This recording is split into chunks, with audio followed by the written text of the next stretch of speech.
Welcome. This video features an audio track of Harry Morris, also known as Harry the Polis, recorded at the Cumbernauld Village Theatre on Saturday, the 3rd of March 2012. The accompanying images are from an additional 3 venues, namely, the Village Theatre East Kilbride, the Lanark Memorial Hall Lanark, and the Harbour Arts Centre Irvine. Enjoy.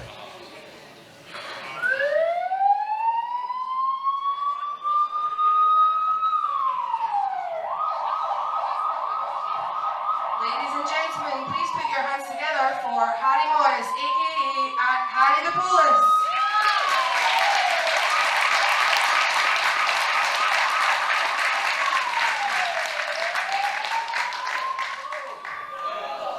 What are you doing?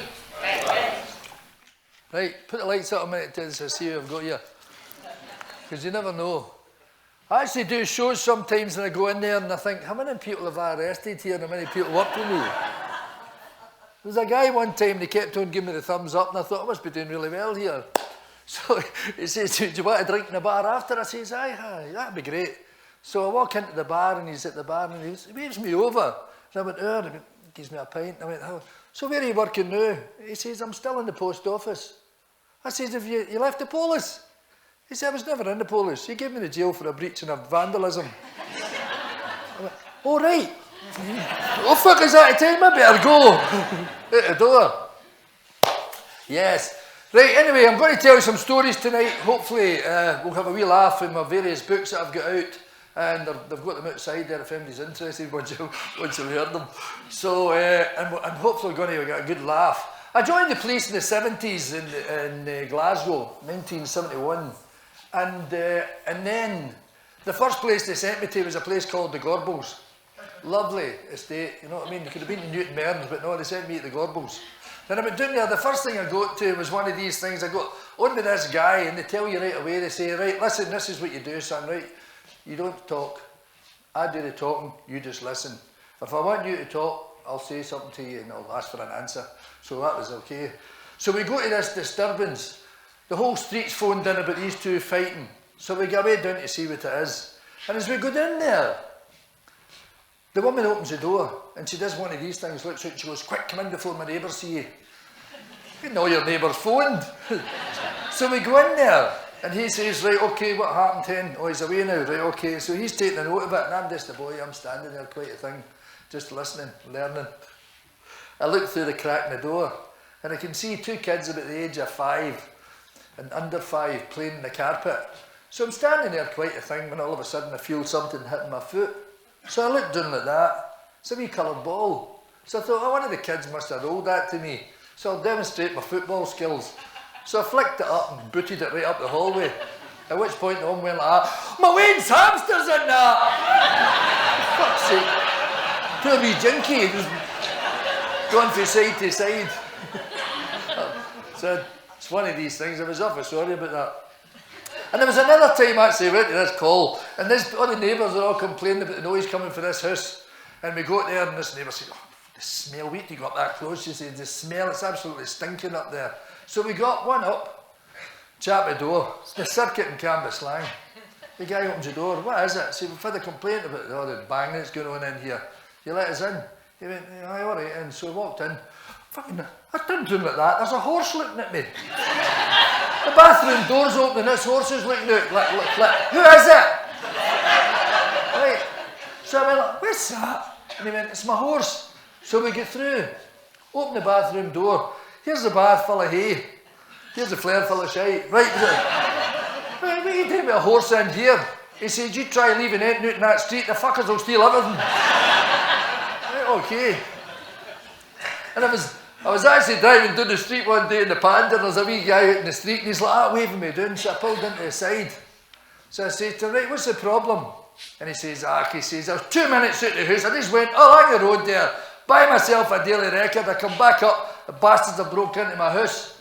I says, right, okay, so I go out with him and I walk into the house to have a wee look. So I walk in, there's clothes and all that strewn all about the place and drawers pulled out. So I'm having a wee look about, so I says, see at a quick glance, do you think there's anything missing? He said, nah, I don't think there's anything missing. He said, but I just made a big pot of soup there. He says, one of them done a big tolly right in the middle of it. He said, I've had to throw half of it out.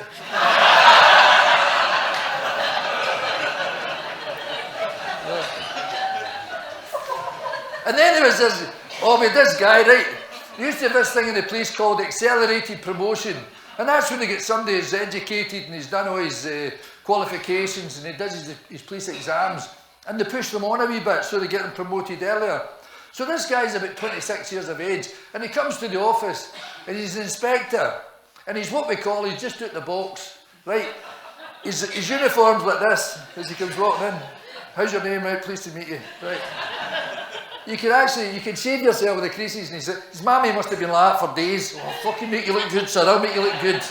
Right, so there he is. So, call comes in, so I answer the phone. It's an old woman, she's looking for assistance. I said, right, okay, I'll come round and see you in a minute. Put the phone down, what was that? I said, it's an old woman. I said, she's needing assistance. I'll do it. I said, no, it's okay, no, I'm inspector, I'll do it, Harry.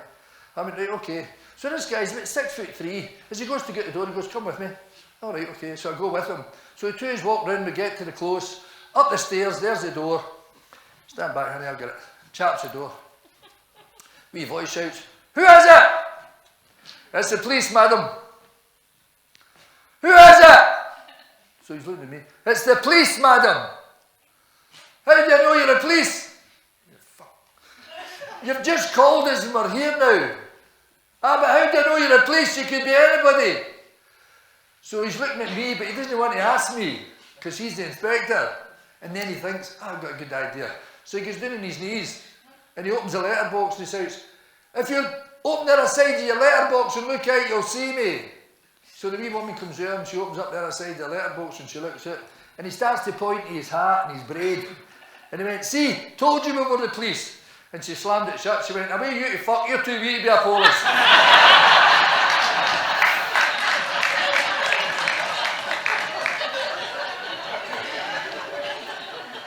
And then you get the ones when you go up to the doors and that. I used to work in Cumbernauld, and they never had a pub in Cumbernauld. So all the guys that worked in the town and stuff like that, before they came home on a Friday night, they all used to go to the pub. Then they would all get charged up with a drink, then start boxing and they would get to jail. So when it came to about 2 in the morning, you used to get all these messages through from the central saying that this guy had been locked up, this guy had been locked up, and they wanted you to test the addresses. So when I used to go out after my tea, I used to have all these test addresses to do. So I go round. So about 3 o'clock this morning, I chap this door, it's pouring away and I'm really cold. Chap this door, woman says, who is it? I say, it's the police hen. So she opens the door a bit like that and she's holding her gown shut. And she says, what is it? And I says, does a John Brown stay here? She says, aye. I said, well, just to let you know, he's been locked up for a breach of the peace and he'll be getting released in the morning. And then she let her gown open up a wee bit to show herself. And she went, all right. She says, would you like some super sex? I said, if it's all right with you, I'll take the soup. It's fucking free.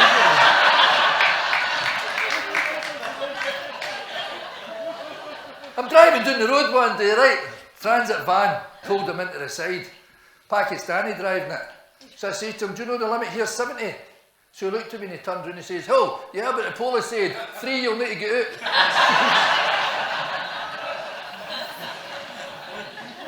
And then I went, I thought, I'll do a wee change of career here. I said, I'll try a different department. I think I'll join the mounted branch. I think I'd look quite good in a horse. So I get down there for the interview. I go in for the interview, and the inspector says to me, so Harry, have you ever shoed a horse before? I said, no, but I told a donkey in Blackpool Beach to fuck off. Does that help? Just a thought. Another thing we do in the police, like any other job, cruelty, I call this wee bit. It's actually when you play pranks on each other, you know, and you're cruel to each other. And we had this girl came to the office one time, and she was only in the first day. And so what they normally do is they put somebody experienced on with the lassie and they say, right, you take her out, Harry, and they find out a bit about her. You know, what did she do before she joined the police? You know, is her daddy a superintendent? You know, whatever. So we know, don't be too hard on her. So I'm out with this girl and I'm walking around, so I say to her, what is it you do anyway? She says, oh, I'm a dancer. I said, oh, you're a dancer? Yeah, she says, my twin sister and I both run a dance school. She said, but I always wanted to join the police. She says, so she's doing that. I said, what kind of dance do you do? She said, well, I did ballet. I went to London, did ballet, and I do this and that. I said, do you? I said, that's quite amazing. I says, because see the guy in our shift with the red hair and the glasses? I says, his mother's a famous ballet dancer.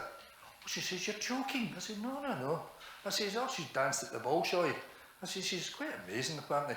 In fact, she's been honoured with the Queen. I think she's got a CBE or an OBE or something like that. And she went, oh, I can't wait to meet her. What's her name? I said, I don't know what her name is. I said, his name's Stuart Murray. I said, but I don't know what his mother's name is. She went, oh, right, okay, oh, I can't wait to meet him. I said, you'll see him, we go in for a tea. So we go in for tea. I'm standing there and I'm sort of making my cup of tea. This wee lassie's like Kelly Holmes. She's waiting in the door to open, right? She's all ready for him coming through. Eventually the door opens and in walks Stuart. And she runs up to him, she went, Stuart, I believe we've got something in common. Your mum's a ballet dancer and I'm a ballet dancer. And Stuart looked at her real straight face and he says, don't know what your game is, hen. My mother's been in a wheelchair since she was 7. So this wee lassie just sort of looked at him, eyes filled up, and then she ran like hell out the room. And then Stuart came out to me and he went, is that not the best response we've had yet?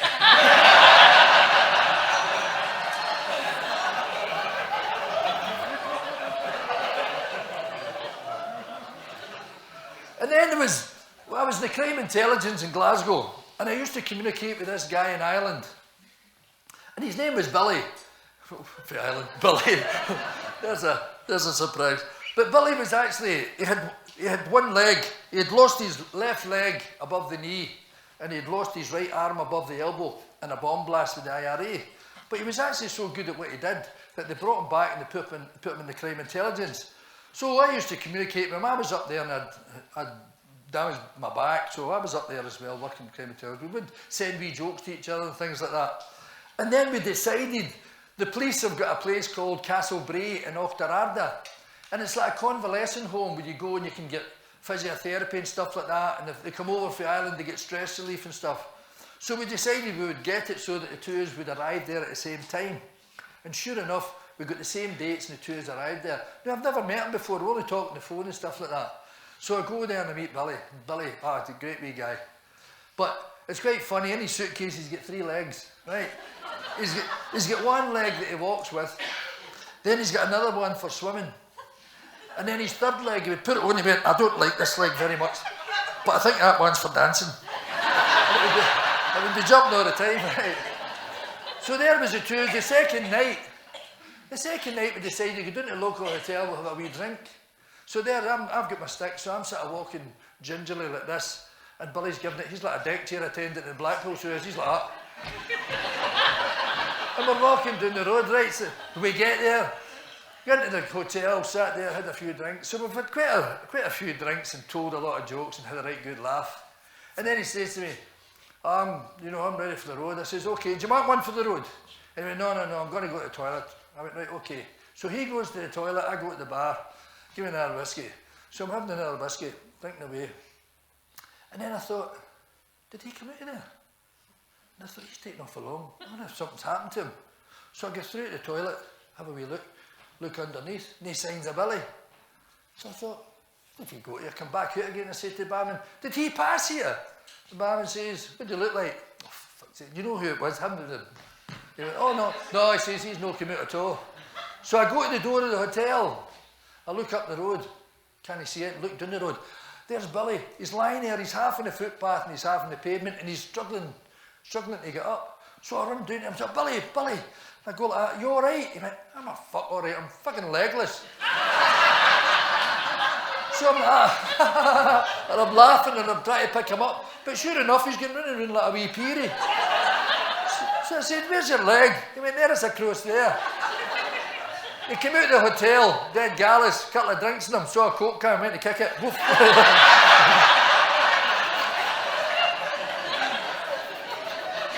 That'll teach you. And then we used to do things like go to the football and stuff like that, and I'm on the football this time, the detail, and I've got a young guy with me, and he's a very Christian-minded boy, and we stop and having a cup of tea. So while we're having a cup of tea, he says to me, do you know, Harry, I never had sex with my wife before I got married, what about yourself? So I couldn't resist it. I said, what was her maiden name? We sent a guy up to the Asda. So he'd gone up there and get some stuff, right? This guy, he'd been at vet college, right? And obviously he failed at vet college, so he gets into the Polis. And when he came to us, actually, he was one of these boys, he had one of these long necks, he could have put all the rings on it like you see some of the women. He had one of these long necks and he had red hair, which he cut short just at the top here. And he wasn't braw looking, he had a few of the old Glasgow plooks. He went into the Asda and he got a pint of malt, a loaf and a can of beans and he's putting them through and the wee cashier girl's looking at him and she's putting them through. She went, "You're single, aren't you?" He went, "Aye, how did you know?" She says, "You're an ugly bastard." Oh no.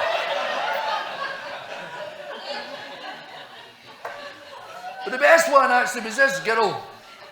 I was working in productions at the time with a sergeant and we had a couple of civvies and we got a phone call from the chief inspector and he says, "Right, I've got this young girl," he says, "she's been off for a year." He says, "So we're going to send her down so that she can work with you and for a few weeks just to get her back into the job." So we said, "Right, okay then."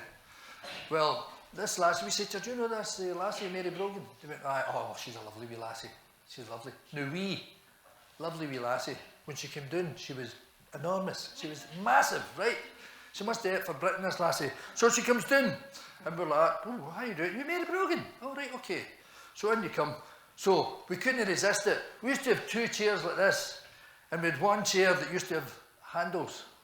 And what we used to do was, him and I used to grab these seats and get her to sit in that one.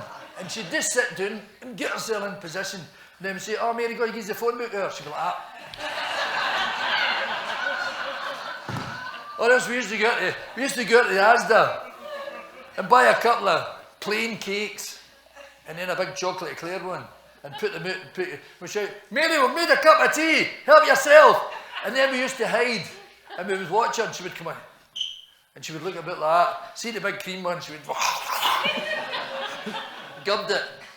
So this day I take her out, so I take her a wee walk, walking up the road, coffee stall. I said, "Do you want a cup of coffee?" She said, "Oh, I'd love a cup of coffee." I said, "You want a burger?"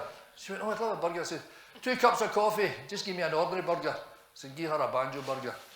She went, "What's a banjo burger?" I went, "Watch this, you'll not get this in McDonald's." So what they do is they get the bat and they put tomato sauce and then they set the burger on it. And then they put mustard and then they put a soft fried egg and then they put cheese melted over the top of it. And then they put tomato sauce, another burger, mustard, soft fried egg. Big guy's water there, his mouth's water, look. They go like that, right? There's a soft fried egg, melted cheese, and then they put a lid on it and they handed it to her and she went, "What do they call it a banjo burger for?"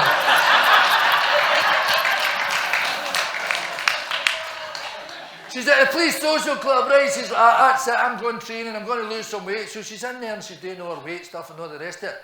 So we're up the stairs in the social club having a drink. Oh, Willie, who props up the bar, he's sitting at the end. She comes running up, she went, "If Andy can guess my weight, you can sleep with me." So Willie looks down at her, he went, "Oh, you're about 19 stone, you fat cow." She went to her, she just grabbed him with the arm, right off the stool, she went, "That's close enough for me, you lucky bastard."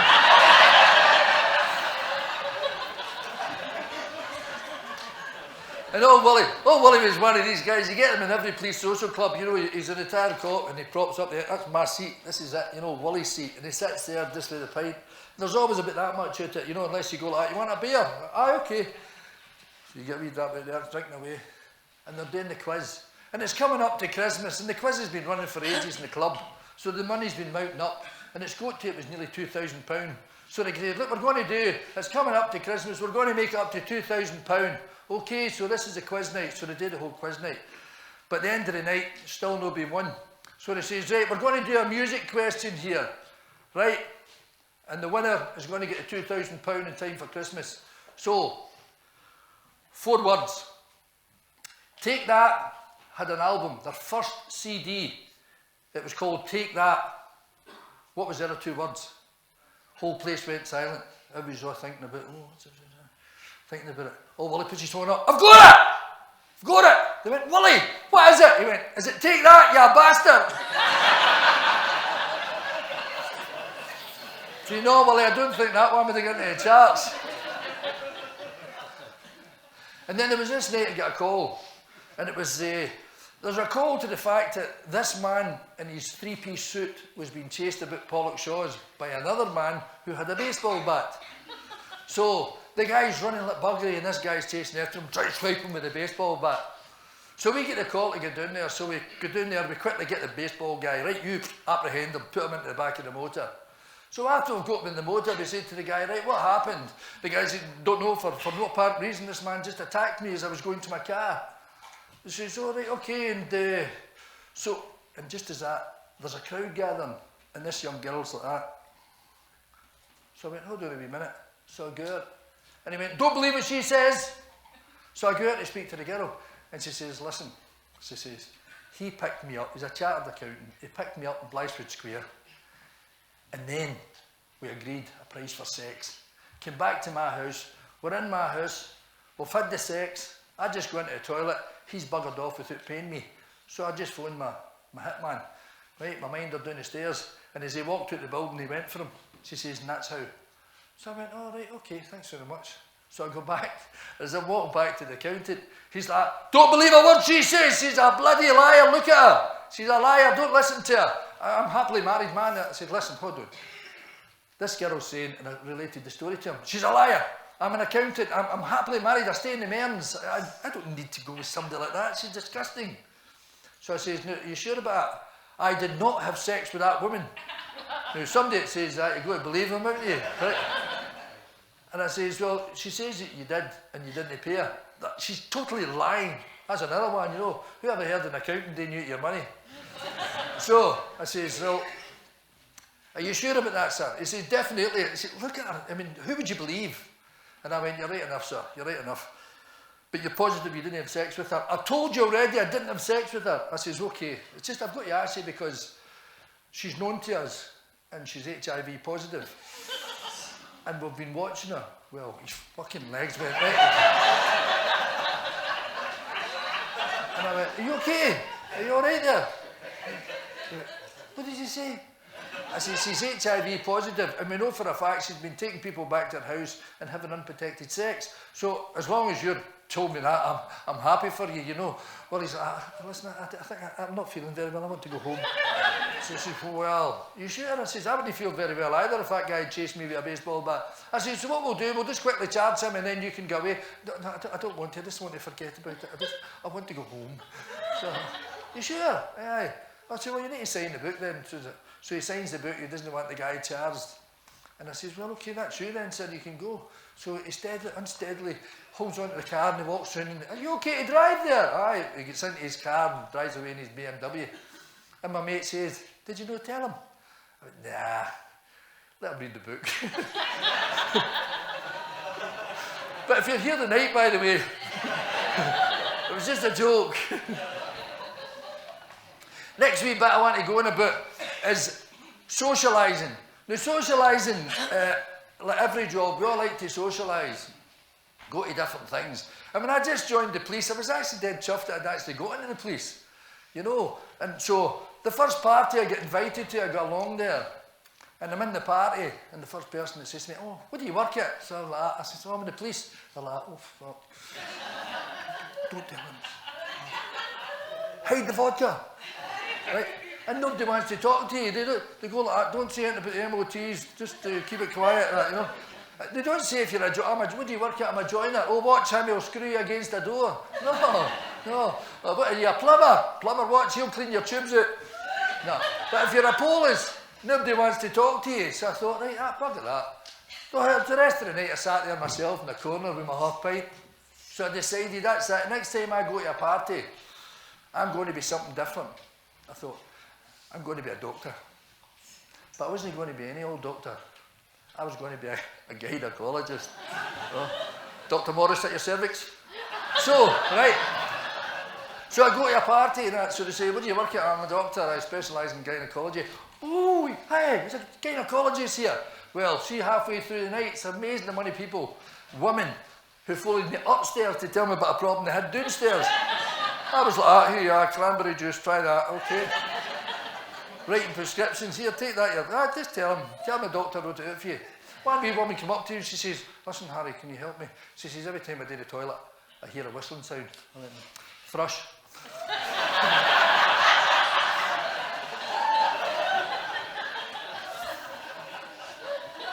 Went out of this night in one of these places, you get them everywhere. We weren't in Cumbernauld. It's a grab a granny night, usually a Thursday, right? All the guys, we're all going to grab a granny. So there I am dancing with this wee female, right? And I can still see her this day. She had the wee back was like that. I think that's where everybody leaning on her day in the minute. And I'm dancing away with her. And Big Andy shouts to me, Harry, Harry, what is it? He says, I'm not hanging about. He says, see the big blonde goddess there at the end of the bar? She just asked me, do you want to come home and have her babies? He says, I'll see you later. I'm like, all right, okay. So he's away. So next morning, 8 o'clock in the morning, the phone goes. I answer the phone. Harry. I says, what is it?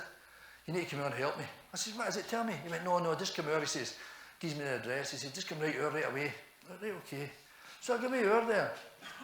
Go, chat the door. And just like that. Quick, come in. Shuts the door. I walk in. There's a couple of wains under the age of 5 playing the carpet. I went, what's going on, Andy? He says, remember that big blonde goddess that says, come on home and have my babies? She fucked off this morning and left me with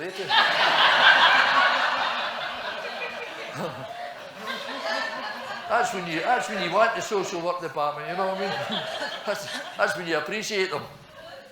Aye. And then there was a guy, actually, I worked with this guy, and all the wee Neds used to call him Dallas. And he had this sort of attitude, he was sort of dead laid back. I liked his attitude, right, but he was an absolute diddy. But I liked his attitude. And he used to wear his police hat at the back of his head.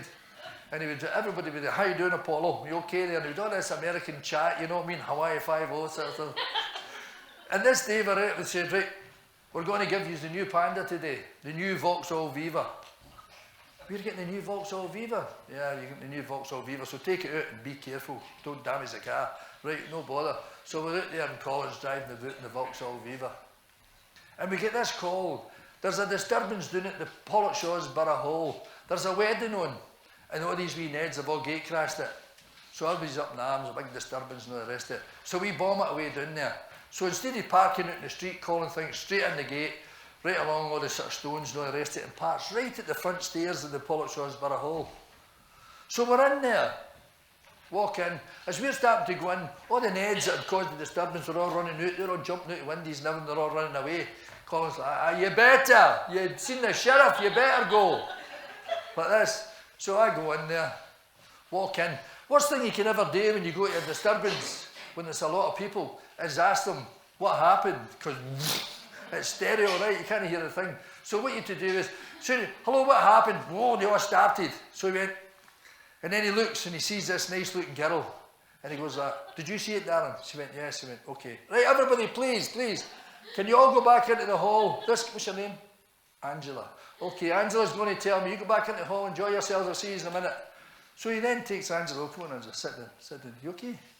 Are you all right? And he's rubbing her arm. And I'm standing there and I'm thinking, this is no the way we did it at Tally Allen. I don't remember this. Don't remember that part, right? And he's rubbing her arm and says, do you know that Angela is an extension of Angel? You're an angel. She went, oh, thanks very much. What's your second name, Angela? Bullock. Oh, a beautiful name. So he started, and I'm standing there and I thought, I'm cringing. I thought, this is no real. So, yeah, oh, do you stay with your parents? You don't? You've got your own place? Oh, that's brilliant, yeah, good. And he's sitting there quite a thing every now and again, stopping to have a wee rub at her arm. And just as that, the wee hallkeeper comes out. One of these. Excuse me, sir, can I... Oh, I'm talking to a bloody witness here. He says, away you go to hell and who? He says, when I'm finished talking to the witness, I'll speak to you. One thing at a time. So the hallkeeper looked at me and he went, okay, and he walked away, stood at the road. So when he's finished talking to the girl, he doesn't go to talk to the hallkeeper. He then decides to go into the room where they're all dancing. So they're all giving it, beautiful Sunday, this is mine. And they're all dancing away there. There's a smell of Primark in here. Right? So they're all dancing away, quite the thing. And it was great fun. Till he jumps up on the stage, nudges the lead singer, out the road, gives that, you know, Davy Jones, out the road, give me that. Sorry folks, 1, 2, 1, 2, can you hear me? If you can't hear me at the back, just listen to the words. Listen, I know there's been a wee bit of trouble tonight, but I just want to let you know that I'm the sheriff here, and there'll be no more trouble tonight. I want you all to enjoy yourself, really have a good night, celebrating the marriage, and if you would all just raise your glasses to John and Morag, the happy couple, So they all start lifting up their glasses, and they're all, to John and Morag, the happy couple, gives the mic back to the singer. He jumps off the stage, women are giving him a kiss and everything. Guys are shaking his hands. I'm standing there like this, thinking, oh no, this is no real.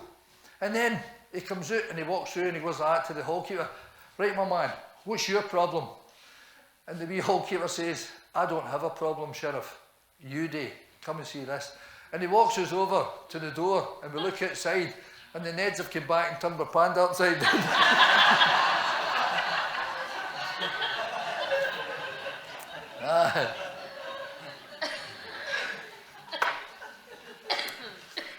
Two policewomen go for a night out. Had a few drinks and all the rest of it. End of the night, they're walking home. So as they're walking home, they're like, oh, I'm bursting for the toilet. And I went, so am I. So they're passing the opening, the door for the cemetery. So they both, he's a sweetie. So they both go in there. One squats down behind the headstone, does the toilet. The other one squats down behind the headstone, does the toilet. When the first one was finished, somebody's done it already. She takes her pants off and pats herself and throws them away. The other one, she grabs a handful of reef, wipes herself, throws it away. So they both go home. Next morning, their two husbands, both Polis, come in and they're sitting there at the muster room, waiting to get their detail, what their duty's going to be. And this one says, I don't know what they two were up to last night, he says, but when she came home and she was getting ready for her bed, she had no knickers on. The other one said, that's nothing. When mine was getting ready for her bed, there was a curb fell out of her knickers. It says, we'll never forget you from all the boys in the fire station.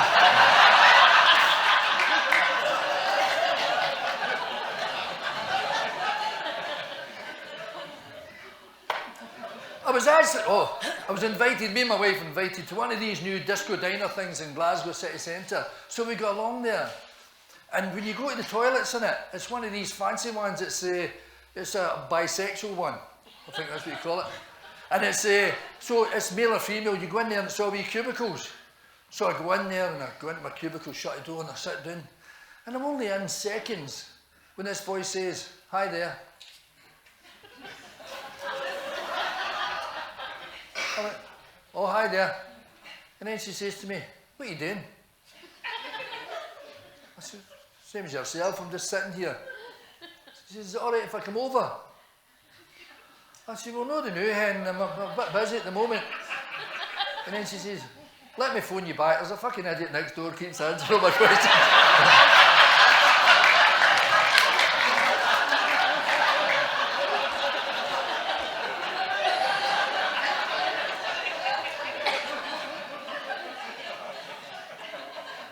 Next wee bit I'm going to go to is courts.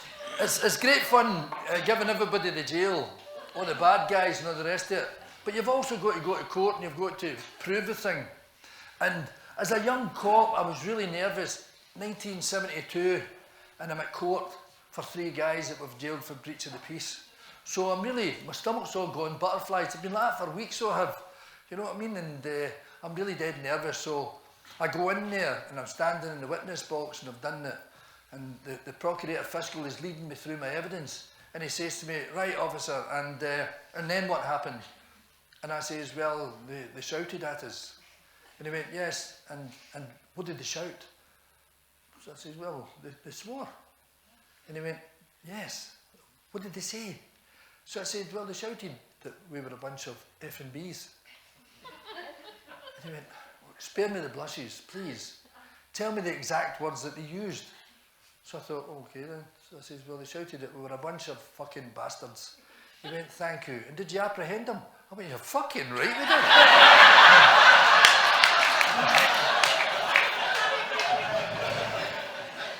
And there used to be a sheriff in Glasgow and he was absolutely brilliant. So he was the hammer of the Neds. And if the Neds came up with some excuse, he used to say things like, do you think I come up the Clyde in a banana boat?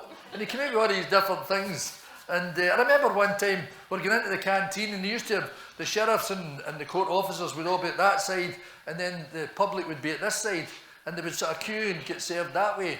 And it was a really winter's day and they looked across and there was 2 wee lassies, right, and they had wee miniskirts on, really short miniskirts. We needed stockings on to here, but it was freezing and the 2 of them were standing like that And Irvine Smith looks across and he says to the court officer, if they two don't watch, they're going to have chaps between their legs. But when you used to walk into his court was always packed, right? There was always loads of reporters and stuff like that in his courts. And because he used to hammer an edge, he would give them whatever he could. If it was the highest thing, he would give them it. And this day he comes walking into his court, and the court officer shouts, "Court!" And everybody's meant to stand up. But there's a guy sitting at the back of the court.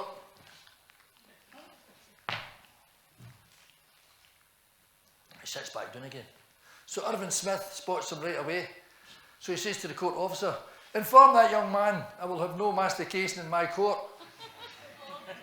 So the court officer sort of looks at him, walks up to the wee guy and he says, "Hey, you heard what the sheriff said, get your hands out your pockets, you dirty wee bastard."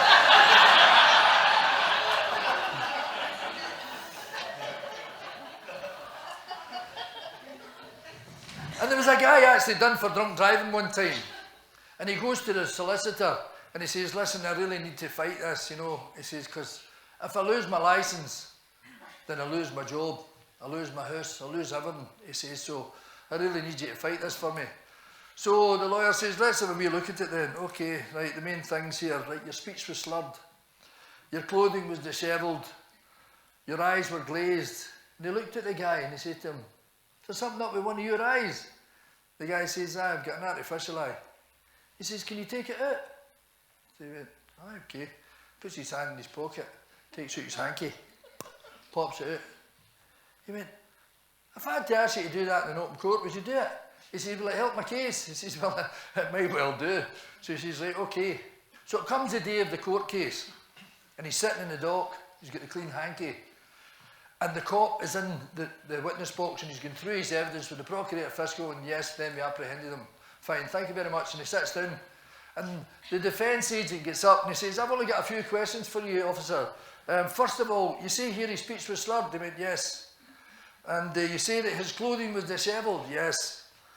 And you say his eyes were glazed?" And he went, "Yes." He went, "Take a look at my client there. Does his eyes look glazed to you today?" So he went, "Well, I can't really see if you're here." So he went, "Oh, sorry, step down for the witness box, go over and have a wee look." So the cop goes to step down to get out the witness box. He went, "Better still, stay where you are." And he went out and he says, "You let me see one of your eyes a minute." Guy takes the hanky out, pops his eye into it, hands it to the lawyer, and the lawyer's dead smug. He's sort of looking round the court as he sort of puts it up like that to the cop and he says, "Does that eye look glazed to you?" The cop looked at it and says, "I'm not really sure, but if you send her the other one, I'll compare them."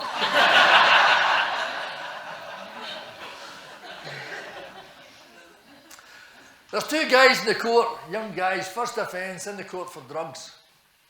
So the sheriff says, "Well, you've been found guilty, the two of you. You're first offenders. I'm going to defer sentence for 2 weeks." He says, "What I would like you to do, I would like you to go out there, back into where you come from, and I want you to talk as many people as you can out of taking drugs." He says, "And if you can do that, then it might help your sentence when I have you back here in 2 weeks' time." So they went, "Okay." So away they go. 2 weeks' time they come back. "Okay, stand up you. Right, okay, what have you done since you were last here?" So the guy says, "Well, my lord," he says, "since I was last here, I've went out there, I've spoke to friends, family, some of my colleagues, and I've managed to talk 26 people out of taking drugs." He went, You've took 26 people off of drugs?" He went, "Yes." He went, "Well done, my man." He says, "How did you do that?" He says, "Well, what I did was, I showed people this, and I said, that there, right, can you see that?" He said, "That there's the size of your brain before you start taking drugs." He says, "And that's the size of your brain after you take drugs." So he went, "Oh, very good. Right, sit down, you stand up. What have you done?" So the guy says, "Well, my lord, since I left here, I've went out there, I've managed to talk 168 people off of taking drugs." 168? Hurrah for you. He says, "How did you do that?" He says, "Well, friends, colleagues, students," he says, "family." He says, "I did the same thing." He says, "I just did the same thing with the two circles." And he says, "So what did you tell them?" He says, "Well, I just told them, that's the size of your arsehole before you go into prison."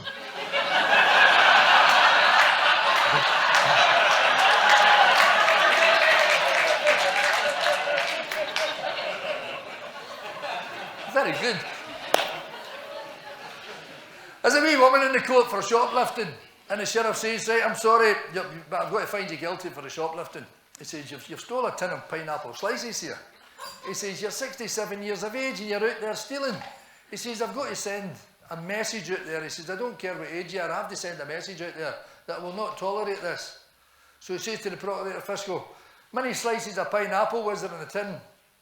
So he starts to shuffle his papers and he went, there was 6, my lord. He went, 6 pineapple slices, I'm going to sentence you to 60 in prison. The man jumps up from the back and shouted, she stole a tin of beans as well! Bastard. There's an guy, a young guy gets found guilty. Sam, I'm found you guilty. Anything you'd like to say? Young guy goes, fuck all. So the sheriff looks at him and turns to the procurator fiscal and says, what did he say there? He went, fuck all, my lord. He went, I'm sure I saw his lips moving.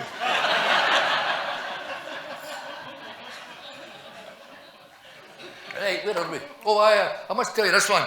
I knew this wee lassie, right? She grew up, and her dad worked in the CID with me, and she grew up. And I hadn't seen her for years. Her mum and dad had split up, and I hadn't seen her for years. And this day, at the end of my service, I'm working down in the courts, and I'm sitting in what they call the common room, doing the crossword, just before we start the duty.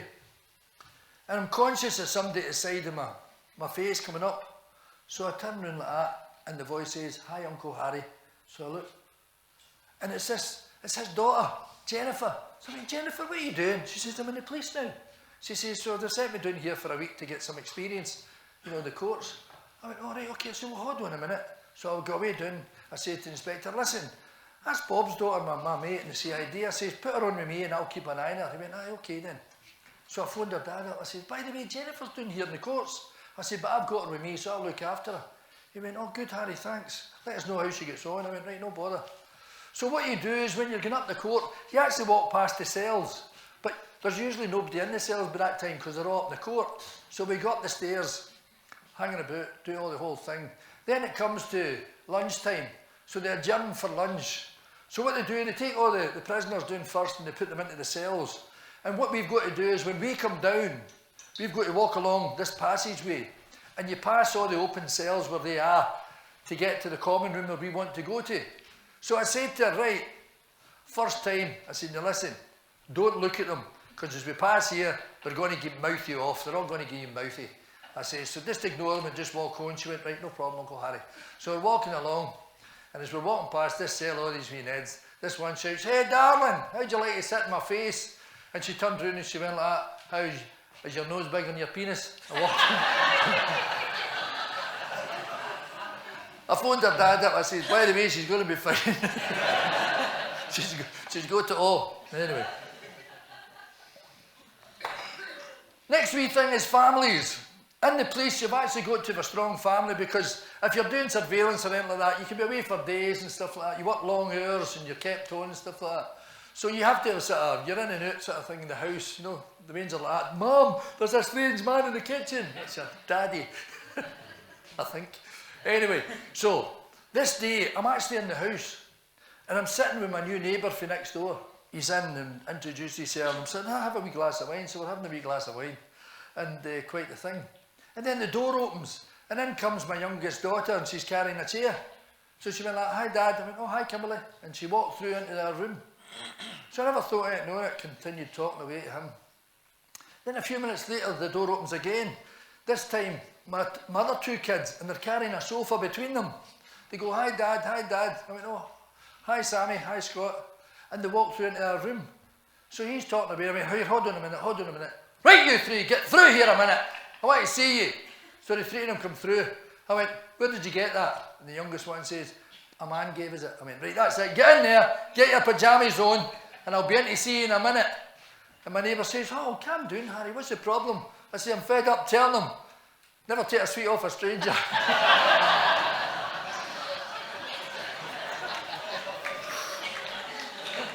Can't resist it. It wasn't that bad.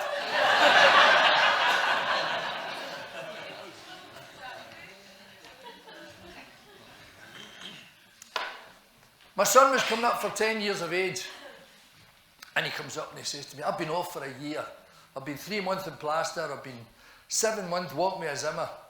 and I'm only getting to about the 11th month. My back's just getting better. I burst 2 discs in my back, so I'm only just getting better. My son comes up, I said, come up for his 10th birthday. He went, Dad, see tomorrow when I'm 10, can we do what I want? I went, yes, of course you can. It's your birthday, do what you want. I said, what do you want to do anyway? You're not having sex again with that lassie next door, are you? He says, can we go to the time capsule? I says, yeah, you can go to the time capsule. To the Flaming Flumes? I went, yes, you can go to the time capsule, Flaming Flumes. He went, thanks, Dad. So away he goes. So a wee while later he comes back again. He said, Dad, is it okay if my pals Tom, Dick and Harry come with us? I says, why not, son? It's your birthday, you can do what you want. So that's okay. So next morning this car draws up. These 3 wee boys get dropped off. Car takes away. These wee boys come in. So, right, okay, lads. So I said, right, everybody into the car and let's head over there. So we head over. 4 wee boys in the back. I'm heading over to the time capsule in Coke Bridge. And I don't know if you've ever been there, it's like a castle. And when you drive towards it, you can see this big blue tube. And it goes for the roof of it, or the top of it, and it winds its way all the way around it. It just keeps winding its way right down to the car park. So I go in there quite a thing. And it's a swimming leisure centre thing. So you walk in, and it's not like the old baths we used to dive in and go, oh, fuck, that's a shallow end, the deep end's up here, right? This one here, you go in and it's like a Mediterranean thing, you think, oh, it's like 18 to 30, I think, oh, I'm in here. And you go into the water, and the water's like a hot bath. And you're lying there, and the palm trees are just blowing lovely, and there's sort of music, and there's hot air blowing, and you can hear the birds all chirping away. You think somebody's rubbing your bum, actually, you're so, right, Gary Glitter. You're lying there, but you're lying there in the water, lovely hot, and this sort of feeling, you think, this is heaven. So I'm lying there quite a thing. Then all of a sudden the whole mood changes, and it becomes like torrential rain, and thunderstorms, and lightning and all that, and the trees are going like this, and there's bits of deck chair getting fired about. So I thought, fuck that. So I crawled out, and I thought, go over to the sanctuary of the showers. So I'm standing in the showers, oh, quite a thing. And I hear a wee voice saying, can we go to the Flaming Flumes now? So I look down, there's my son. I says, aye, on you go, son, batter in. He went, no, Dad, we need an adult. I says, right, okay, go and ask him. He went, no, Dad, you need to take us. I went, all right, okay, son, right, where is it? Come on, let's go. So he says to me, it's up here, up the stairs. I went, right, where's the lift? He says, no, there's no lift, Dad, we have to walk up. All right, okay, so we start to walk up. I got up so far, like, he's like, you all right there, Dad? I was like, I'm fine, sir, I was just tying my laces. Walk up, just keep going, running. Stop every now and again. Then eventually I get to the top, these wee boys are jumping about, they're all fucking dead excited, right? So I got up there and that. This lassie says, right, what's happening? I said, right, the boys are all going in the Flaming Flumes. And then I saw this wee one, Tom, going like to my son, Scott. And Scott goes out to him. And all of a sudden, my boy goes from Scott to Damien, right? And these are all his wee omanettes. And he came out and he went, Dad, Tom says his dad did it. Why don't you? So I thought, and there was one wee bastard, isn't there? There's always one you take, right? So I thought, oh, did he? And he went, aye, and Tom's dad did well, a good fast time. So I went, right, okay, I'll do it then, But you all go first, and I'll let you go first, and I'll catch up with you. So what they do is actually they go into this hole, and you sit on a mat, and there's a bar, and you hold on to the bar, and there's a green light and a red light. And what you do is you sit there, and then when the red light goes off and the green light goes on, you let go, and you go flying through this thing, disappear. So I thought, gee whiz. So the first one went, then the second one, and they all disappeared. So I thought, right, I'm for the off. So I started to go down the stairs, but I can hear all these people coming up. So I thought, oh, fuck, what am I going to do? So I go back up again, and I'm thinking, what kind of excuse can I give my son so that I don't embarrass him? So I'm sort of standing there, sort of thinking, and this lassie's looking at me. She went, hey you, are you going on this or no? I went, aye, right, Henkies, a minute, I'm just getting warmed up for it, you know what I'm saying? So I go over there, right, sit in the mat, hold on. Then she comes over, she went, is your favourite colour here? She says, because it's been green for ages. So, and she starts to pull my bloody horns off, right? So, away I went, down through this, so, boom, boom, fuck, boom. And they're going like clappers through this, and it's just going round like that. And I'm looking for a break, right? And I thought, fuck, my heat and everything. And my back was getting really sore, so I thought to myself, I'll arch my back a wee bit just to try and protect it. Worst thing I could have done, I thought it jets up my arse, I went even faster, right? Try fuck, through it. And then when you eventually go through all that, and you come to the end, there's a big hole in the wall, and you're going to come flying out of that. And the architect must have said to himself, right, they come out of there at 60 mile an hour, what can we do? Oh fuck, I've got an idea, let's build a big brick wall. Bang. And then he sort of thinks, no, better still, let's just put a wee pool of water here, and we'll make it 12 inches deep. So when they come out of there, they're going to get colonic irrigation. Woof. So I come flying out of there. Woof. And the next thing I think, oh. My testicles are up here.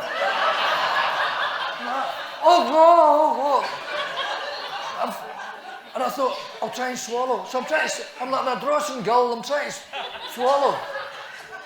And I look here in the corner, what the fuck's that? And it's my son, he's jumping up and doing this like that. And he's pointing to the clock, I've got the fastest time. Right? But I don't really give a fuck at this point, you know what I mean? So, I'm in a yoga position called the praying mantis, where you stand in one leg, and this leg here is tucked up behind your left ear. And I'm trying to swallow. And this guy standing at the side shouts, "Oh, big man, go there before you get hurt." I thought, before I get hurt, could you not fucking told me when I was at the top? Well, for the next 3 months, I had to walk with a Zimmer. Like this. And I had to get speech therapy and everything, so I did. It's not funny, by the way. This wee lassie in the physiotherapy was massaging me like mad here, trying to get my old testicles back down to where they came from. He says, "I don't think you'll be able to have kids again." I went, "Oh, thank goodness for that." But apparently, I'll tell you this, if you ever go out to that time capsule, you just check the time up there, by the way, and still get my name. And I'm not going to break it, I'll tell you that. So wire in, you can help yourselves. And then, families is funny. My old man was starting to get a wee bit of senile dementia. And I was up the tune with this lassie, and we were out and doing a bit of shopping and stuff like that, and I said to her, "Do you want to go to the dancing after?" She says, "I quite fancy going to the dancing." I said, "Right, okay, we'll go back to my house, I'll get changed and then we'll go." Okay then. So we go out there, and we're doing it the dancing. Yes, going to the dancing. So as I walk into the house, my dad's sitting there, right, he's quite a thing. And I looked at my dad and I said to him, "Right, Dad, this is Mary. Mary, that's my dad. Mary and I's going to the dancing, Dad." He went, "Oh, aye, okay, good for you, son." I went, "You talk to Mary while I go up the stairs and get changed." So he says, "Right, okay then." So I go up the stairs, and while I'm up the stairs getting changed, my dad says, "Right, so Mary, do you screw?" "I beg your pardon?" He says, "You know, do you screw?" She went off, grabbed her coat, right out the door. So a few minutes later, I come bounding down the stairs, I come into the living room, and I go like, "Where's Mary?" My dad says, "Oh, she just got up and left, son."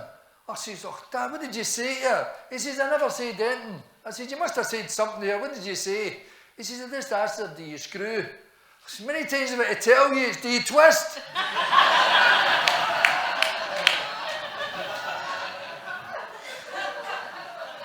And my mother, she was just as bad. My mother's one of these things, used to do this thing when you were growing up, you know, like, go, "Oh man, look at that, my knee, it's all bleeding. I've went and cut it in the red blaze playing football, and there'd be bits of gut never know hanging out your leg." My mum go like that, grog. "There you go, it's better already." Fuck, you're kidding. Right. My brother went like that one morning, getting up from school, he went, "Oh, I can't get my hair to stay doing this like a big coos lick." She went, "You still got a big baldy patch here." I thought, "No, I don't do that." My brother, he wakes up this day and went, "Oh man, I think I've got a sty."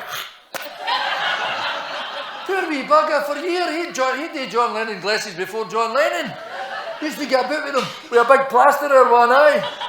Fucking ruined his wedding pictures, so it did. And that Photoshop, we sent the pictures off to Photoshop. They were having a joke, right? They sent them back with plasters on both eyes. Buggers. She says to me, I was doing it at my arthritic club today. She says, "Oh, there was a guy there, pulled out this organ." Well, you should have seen the size of this thing. She says, "Boy, could hear on his fingers up and down that." She says he was great. And right in the middle of his recital, she said the fire alarm went off. We all had to ejaculate the building.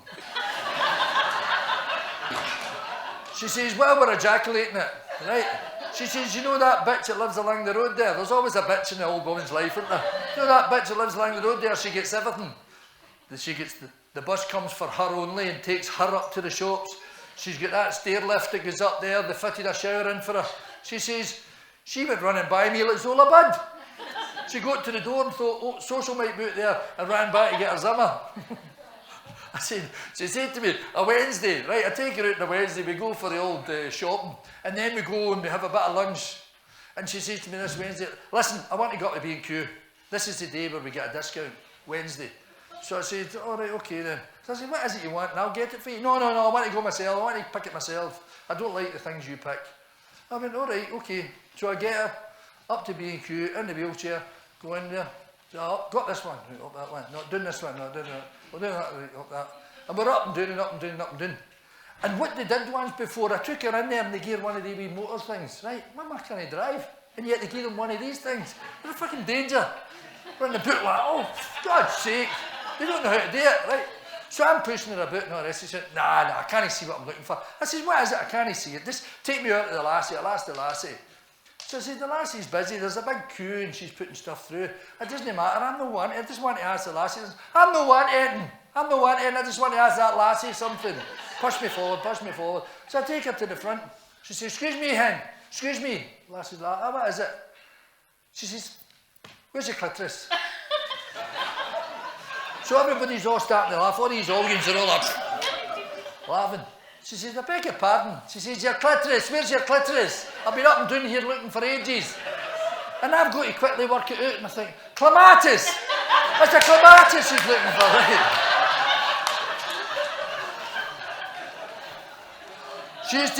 She does things that she'll phone me and she'll say like that, Harry, it's your mother.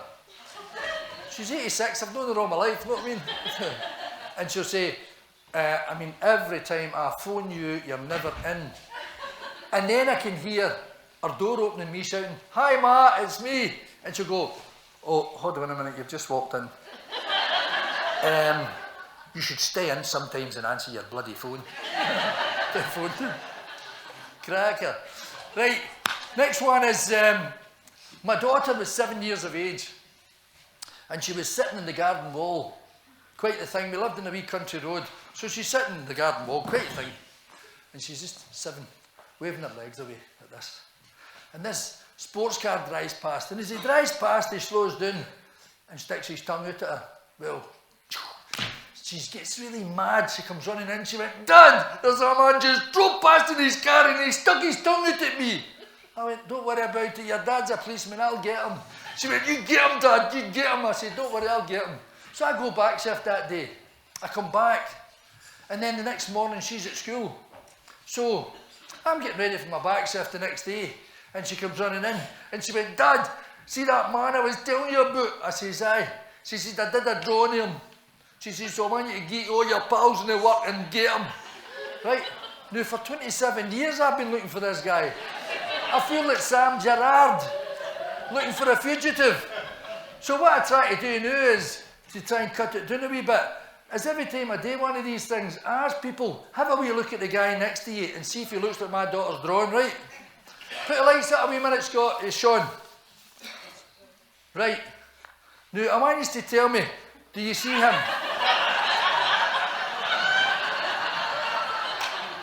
But the bastard still gets his tongue out. I was actually up in Aberdeen last week in the lemon tree, and there was a guy in the audience shouted out, it's Craig Brown. I did one through in Dundee, and just as I'm about to get the lights up and pull this out, there's a guy sitting right in front of me and he's a fucking double. So I was like, oh, hold on a wee minute, and I'm like, drawing a moustache on it and a beard, right? If I had been Glasgow, everybody went, there he's there! There you bastards, take your tongue out of away. Yeah, poor guy. He said, exact double, so he was, honestly. Right, where am I? Wait to see where I am. Right, I was actually going to get, do you ever done that eBay? I go on that eBay, right? Wife complained about the bed and that. We had one of these water beds, but she feels we're drifting apart. So she said, get rid of that, I'm going to get something else. So I got one of these new trampoline beds. Fuck, she's going to hit the roof. She'll be sorry. She'll be sorry when she sees this one. And then I was actually, the other day there, I jumped on the bus. And I've got the old bus pass thing, so I thought, I'm going to try this out, jump in the bus. So I'm on the bus, I've just sat down, and this lassie comes on and she sits beside me. And as she sits beside me, she pulls her breast out and she starts to breastfeed this way. So I'm sort of looking, and then you're trying to look away. Look away, is this for real? Is this really happening? And then she says, come on, if you don't take it, I'm going to get you this nice man.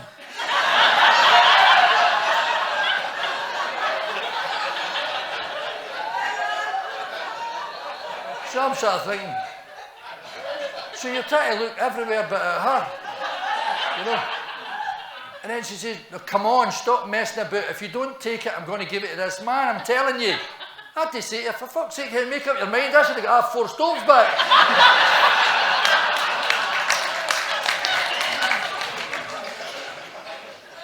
And my wife took the way into the doctor's the other day there, and the doctor did a wee bit of examines away, and he's like that. He examines away, and right, okay, and he puts them on the scales, and he weighed them, and he went like that. This child's totally undernourished and underfed. He says, is he bottle fed or breastfed? She says, he's breastfed. He went, strip off, let me have a wee look. So the wife stripped off. He had a wee squeeze at her breasts and tweaked her nipples and all the rest of it. No wonder that child's undernourished and underfed. You've absolutely no milk there. She says, I know, I'm his granny.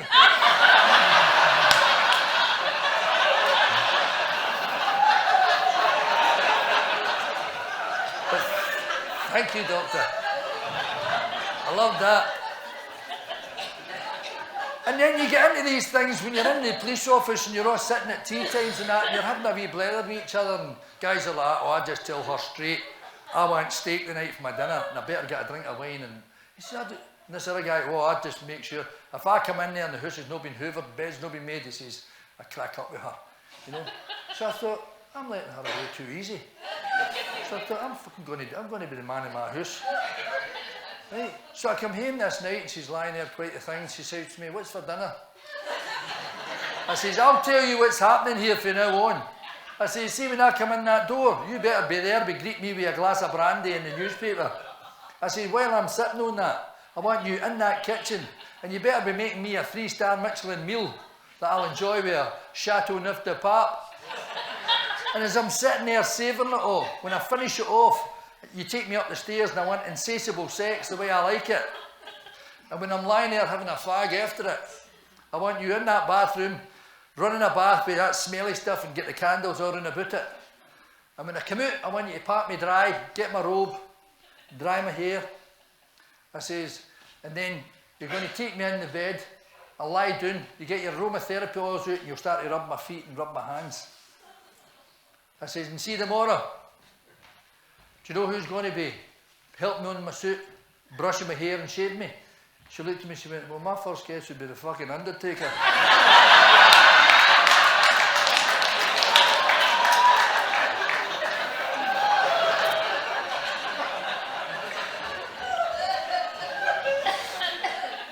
Right, I'm going to finish this last wee bit. I'm going to do a wee poem for you. And it's a poem I learned about 41 years ago when I was joining the police at Tully Allen. And it was a guy who, he joined the police with me and he ended up retired there as a deputy chief constable. Where he went wrong, I don't know. But he taught me this one, and it's about a bus in Glasgow, and it's about all the fighting that happens on the bus on a Friday night, and the police get called in. And it goes like this. As I was on the upper deck of a 37 bus, I saw Big Jimmy swallowing wine and kicking up a fuss. The driver stopped the bus right sharp and dirtied down the stairs. You can get to hell out of my bus if you give me any more. Oh, no offence, pal, Big Jimmy says, if you kent what I'd been through. You wouldn't say such things to me or blame a man that's fou. Because I've lost a pile in the dugs tonight, I'll have you for to know. All my wages down the stank on a dug that wouldn't go. Well, the driver said he couldn't give a monkey's or give a tinker's cuss. You're shouting and you're swearing is distressing on my bus. I've had about enough of you, a lot more than I need. And if you don't hold that tongue of yours, I'll stuff it down your head. Well, Jimmy smiled and he picked his nose and he finished off his wine. And he said, the way you spoke to me, he's went right out of line. Because I've finished off 15 of you to get into a fight. So get down on your knees and pray for help, because you're not going home tonight. Well, at that, the bus was in an uproar as the people got off right fast. The good old Glasgow chivalry, women and children last. They shouted for the driver because they didn't like Big Jim. Come on, driver, sink the boot, get Tory into him. Well, the driver waded in there, swinging and flailing blows, and they finally caught Big Jim square he'd a planted on the nose. But Jim's knee came up and his fist came down, and the driver moved no more. So he jumped a couple of times in his head while he twitched upon the flare. But at that, 100 Polis men were sent out to capture Jim. In twos and threes and dozens, he laid them out round him. But eventually they captured him when the army sent a tank. But I couldn't have 40 Polis hats all floating down a stank. Well, now there's a notice in the upper deck of a 37 bus. If you see Big Jimmy swallowing wine or kicking up a fuss, don't try to act the hero and put Big Jimmy off, because the poor old Glasgow Police force just can't afford the staff. Thanks very much.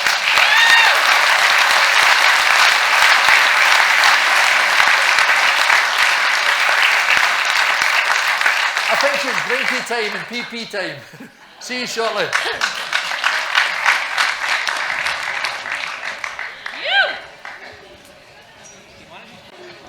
Ladies and gentlemen, please welcome back onto the stage, Harry Morris.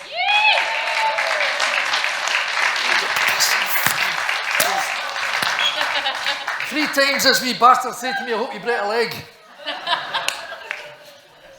There you are, you've had it. Right, how are we? Everybody had a pee, the VOD, a wee drink, stuff like that?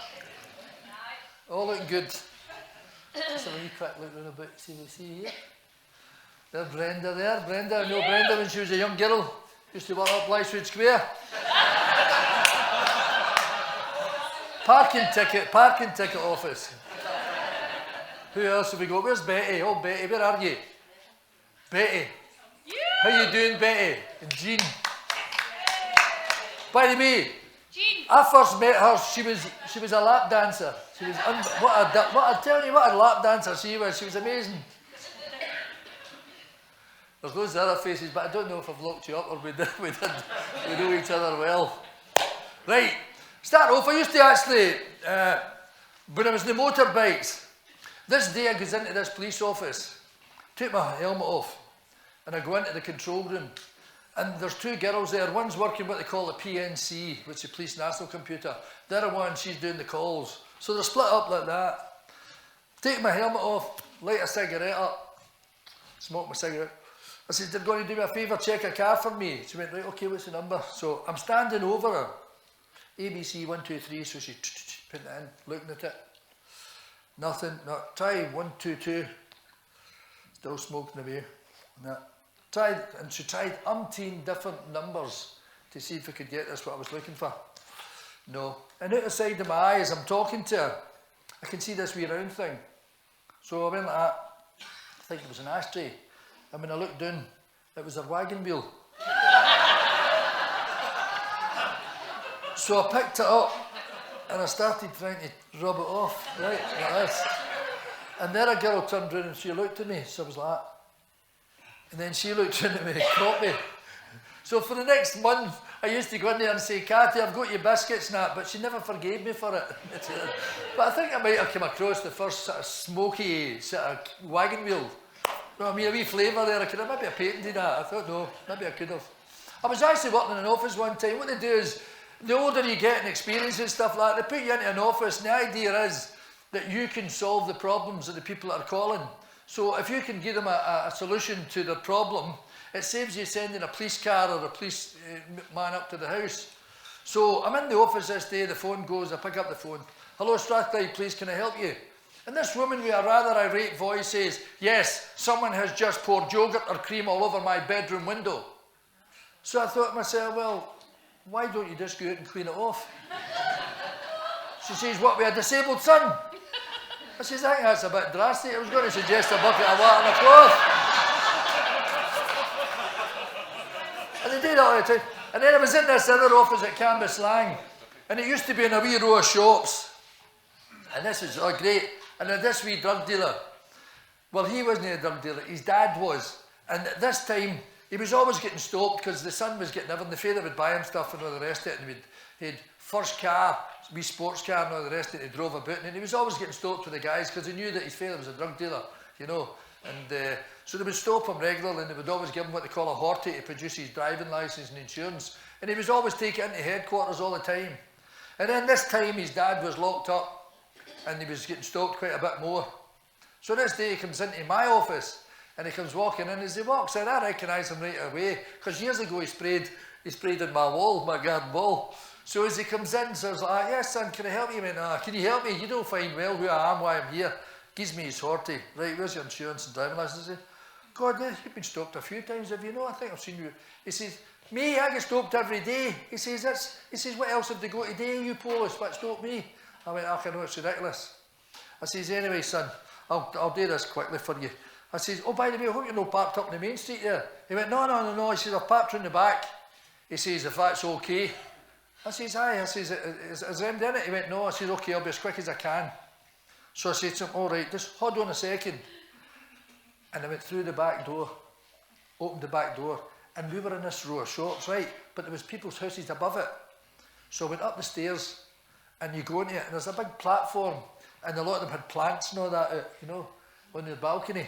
So I went over and I looked over the railing, and sure enough, there was his wee sports car. So I lifted up a big plant pot, looked over, and just dropped it right to the top of this thing, right? And then I ran like hell back down the stairs, back in the back, and I went like that, right, okay son, right, okay, that's you pal, you're no problem. He went, thanks very much. He says, you're the most decent guy I've met. I went, thanks very much son. So I says, I'll see you later. He went, right, okay. He went out the door, I ran to the back door, and I was like, listen, all I could hear was, fuck! Years later, he's doing the drugs, so he is. And I can hear, it's 1 o'clock in the morning, I can hear a bit of commotion. I'm in the office here, so you can look up at street level. So as I look up, I can see these guys all starting to appear, and they've got knives and stuff like that.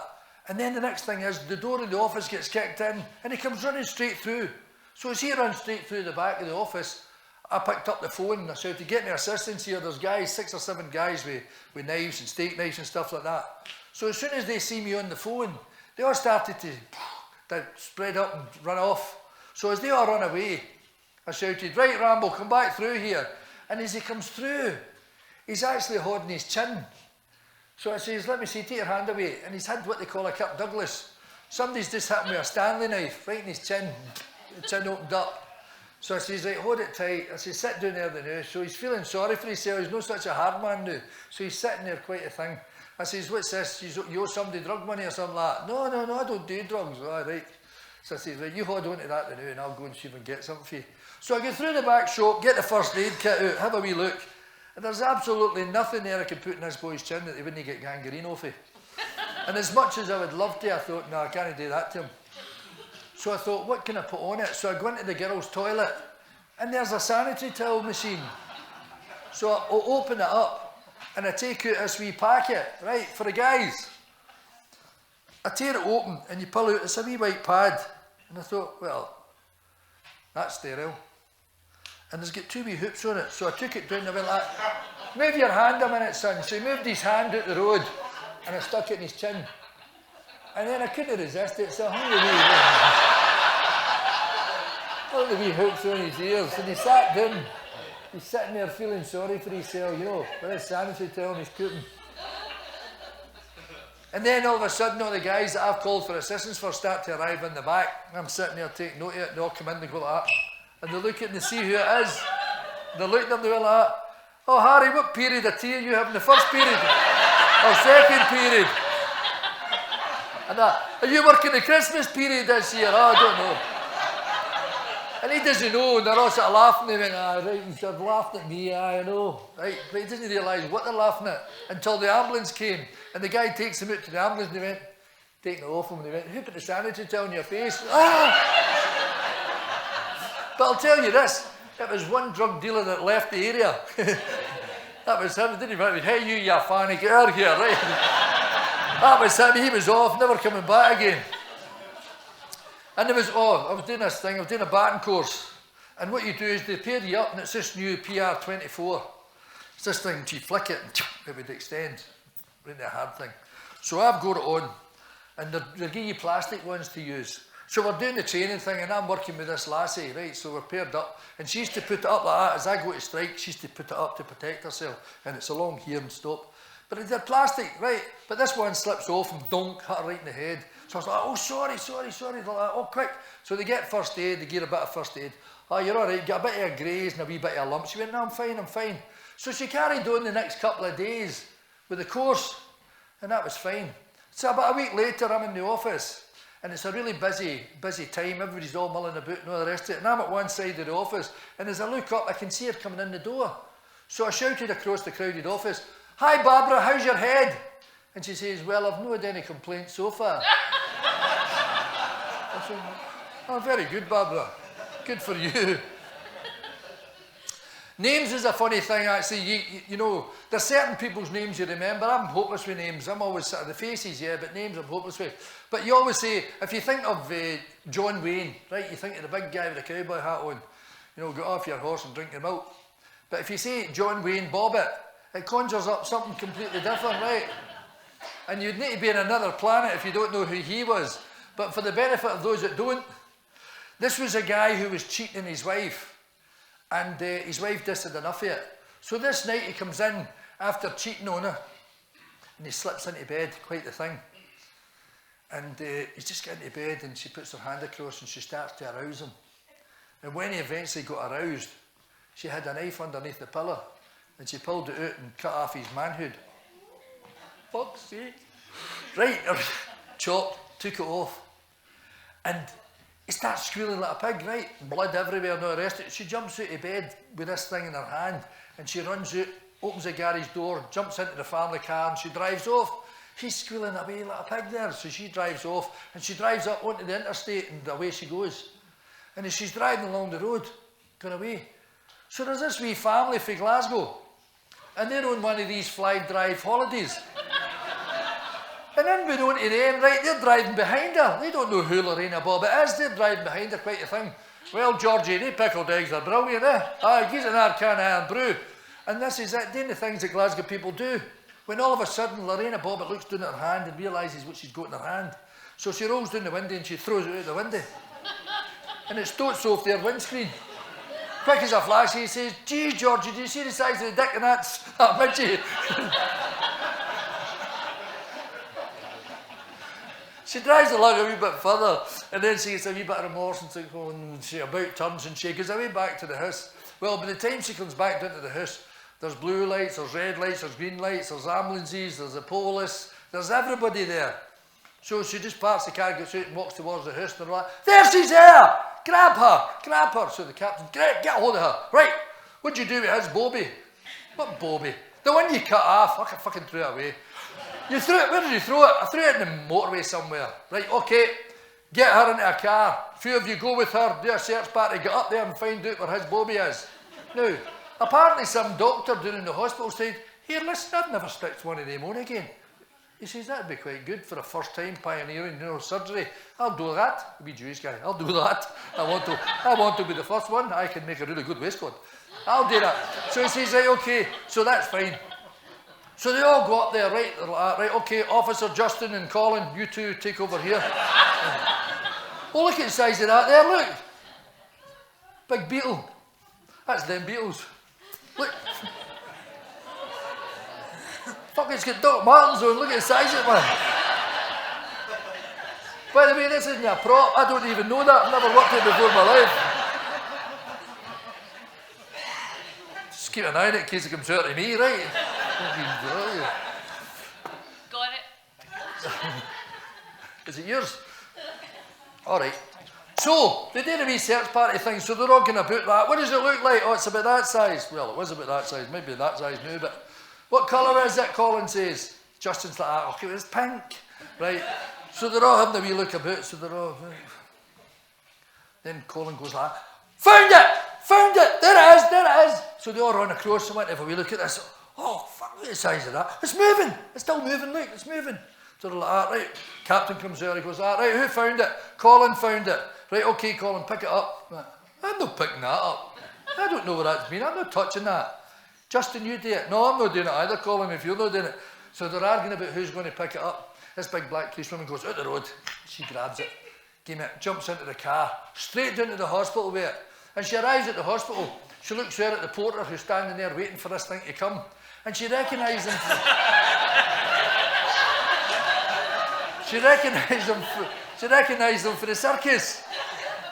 And she goes like, "Oh, Robert, here, catch." And she fires it like that. And he goes, and he catches it in his chest, and he goes, and he starts to keep it. And then he goes, "Fuck you," and boots it out in the air.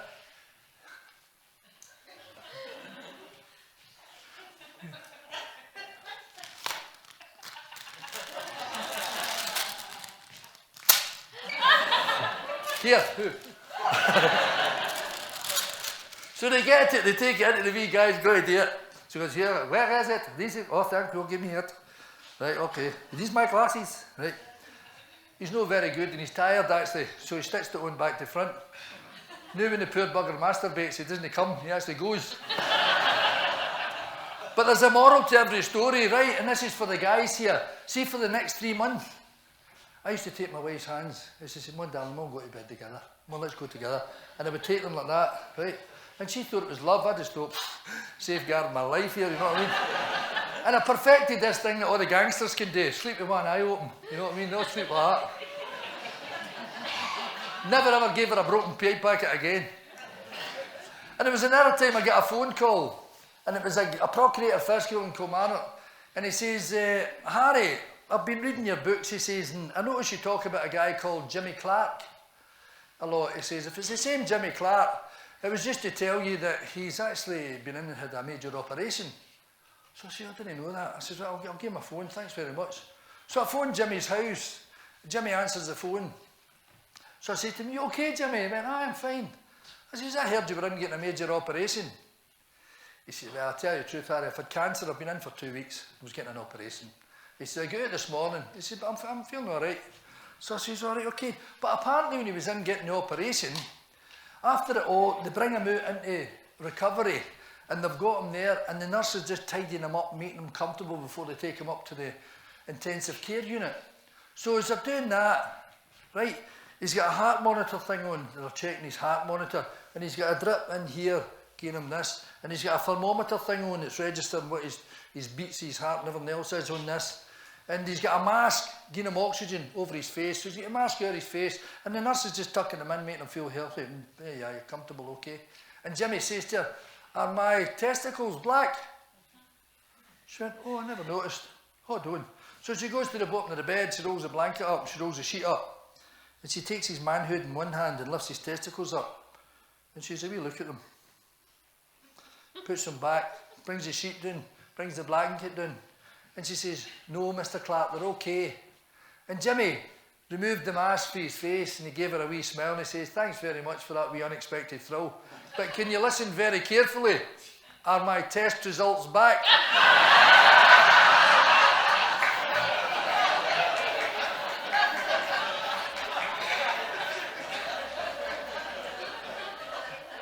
By the way, that was NHS, think you get with Bupa. And then another time, him and I went to a road accident on the traffic. A fatal road accident, a woman been killed by a bus. So we go to the house, we've got a picture there, chap at the door, her husband comes to the door, Jimmy showed him a picture, he says, "Excuse me, is that your wife?" The guy looked at him and went, "Aye." He says, "Looks like she's been hit by a bus." He went, "I know, but she's got a great personality."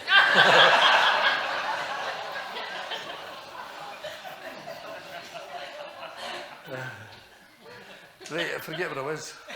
Oh, aye. There was one time Jimmy and I stopped this solicitor, right? Told us right away, went through the stop sign, slows down to through the stop sign, so we pull him in. So Jimmy's like to him, "Right, sir, I'm going to book you for going through." He says, "Hold on a minute, I'm a solicitor here." He says, "What did I do wrong?" He says, "You just went through a stop sign." He went, "And?" He went, "Well, it's an offence." He says, "How's it an offence? I slowed down." He said, "But you're not meant to slow down, you're meant to stop." He says, "What's the difference?" He says, "You tell me, you prove to me what the difference is, and I'll accept you charging me." So Jimmy says, "Right, okay, step out the car and I'll show you. And I'll show you what the difference is." So he takes him out the car, Jimmy grabs him, pulls his stick out, and he starts to batter him over the head. And he says, "Right, do you want me to slow down or stop?"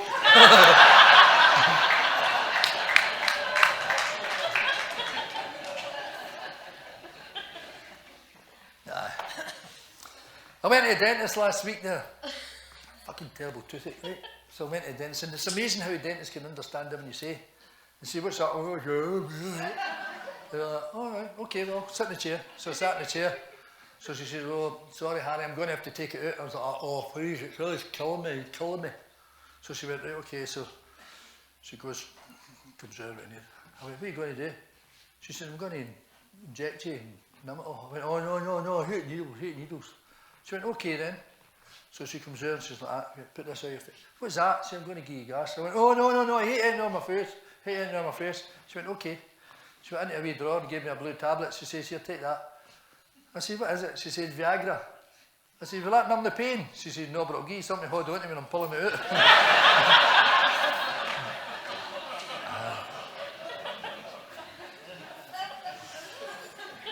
There was this gangster in Glasgow and he was dying. And he had all sorts of tests and they couldn't find out what it was. And the doctor's up this night and he's lying there quite a thing.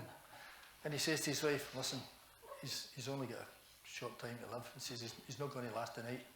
She went, thanks, doctor. Okay. So she goes in and she sits beside him. And she sits down there. He says, it's not looking good, is it? She went, no, Tam. And he says, listen, I want to tell you something, hen. I want to clear my chest. I want to tell you something. She went, Tam, you don't need to. Shh, come on. He went, no, listen, I want to confess something to you. She went, oh, Tam, you've never confessed anything in your life. Don't start now. He says, no, if I'm going to go to another life, I want to go there with a clear conscience. She says, you don't need to. He says, a day, I've slept with your mammy. So she looks at him. He went, I've also slept with your sister. He says, another vodka. I was that away for your brother.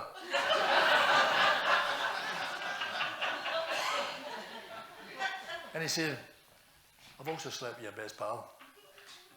What have you got to say about that? And she goes forward and she leans down and she went, and that's why I poisoned you, you bastard.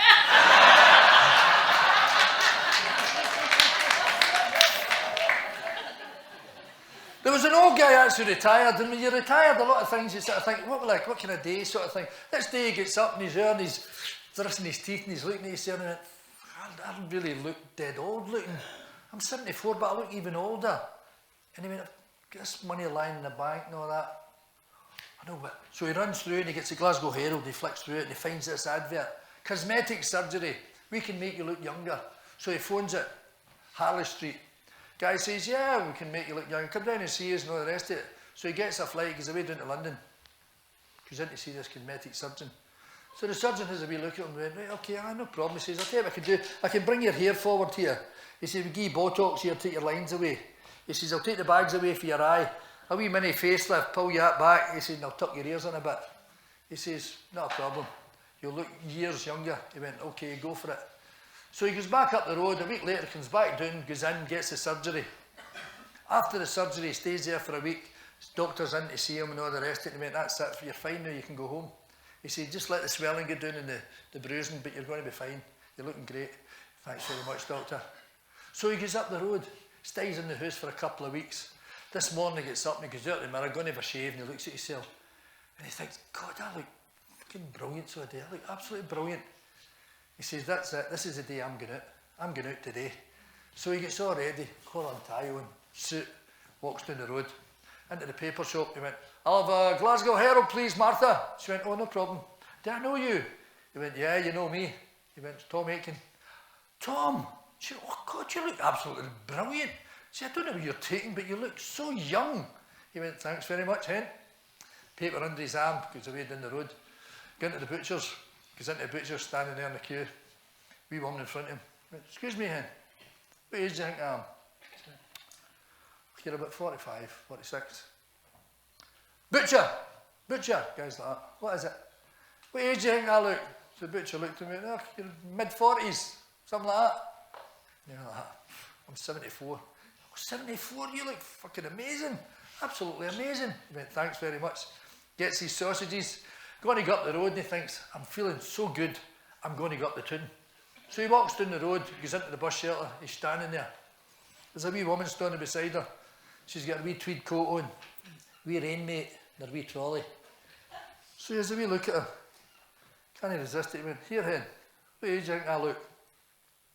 She says, I'm not sure. He went, take a guess. She went, no, I don't like guessing. I'm not sure. If you want me to tell what your age is, I need to feel your bobby. He went, what? I need to feel your bobby. If you want me to get it right.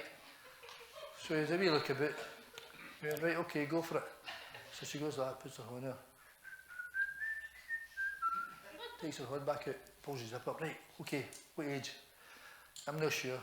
You said you would. She said, I know, but I need to feel your old testes. My testes? She says, the place where you keep all your screaming wains. Aye, there, your testicles. So he went, oh. Right, go for it, hurry up. So she puts her hand in. Pulls up, she's right, okay, what do you think? She went, oh, you're exactly 74 years of age. He went, how did you know that? She said, there was in the queue in the butcher's.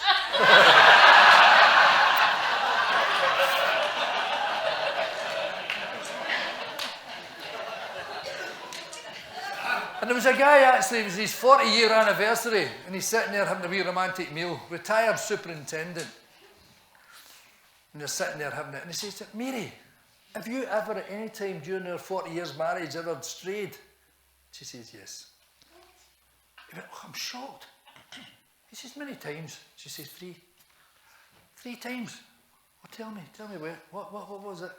She went, well, the first time was, when you were in the police, you weren't making much money at the time. She says, we were struggling to pay our mortgage, we were going to lose our house. She says, so I phoned the bank manager up, and I met up with him, and we had a couple of wines. Then we went to a hotel, and I stayed the night with him. She says, but if you remember right, the next morning he phoned you at your office, and he said, just to let you know that your loan's been extended. He went, oh, well, you know, I suppose I've got to forgive you for that. What was the second time? She says, well, the second time was, remember you were going through a lot of heart problems, and you were really struggling, and your health was getting worse, and there was a big waiting list, and I just felt that you had to be operated on sooner rather than later. So I phoned your surgeon up, and I met him, and we had a couple of wee wines, and I took him up to this hotel. We stayed the night, and if you remember right, the next morning he phoned up, he had an ambulance bring you straight in, took you straight into the theatre, and gave you surgery. So he said, well, I suppose I need to forgive you for that one, because you've saved my life as well. He says, what was the third time?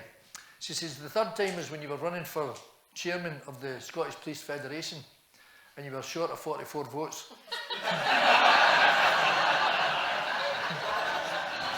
See, that was your third time.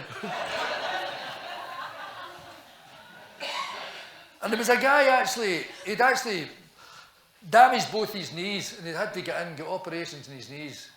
And this night he's sitting in the house, and he says to his wife, Heather, do you fancy going to the pictures tonight? She says, I wouldn't mind. He says, right, okay, we'll time it perfectly, so when we get to the pictures, we'll just be walking in at the back. She says, right, okay. So there he is with his 2 sticks. They're walking in, and they're just at the back, and as he's walking along, he looks down, and there's a £20 note. So he did what any cop would do, right? He put his feet on it. Right. And he says, here, Heather.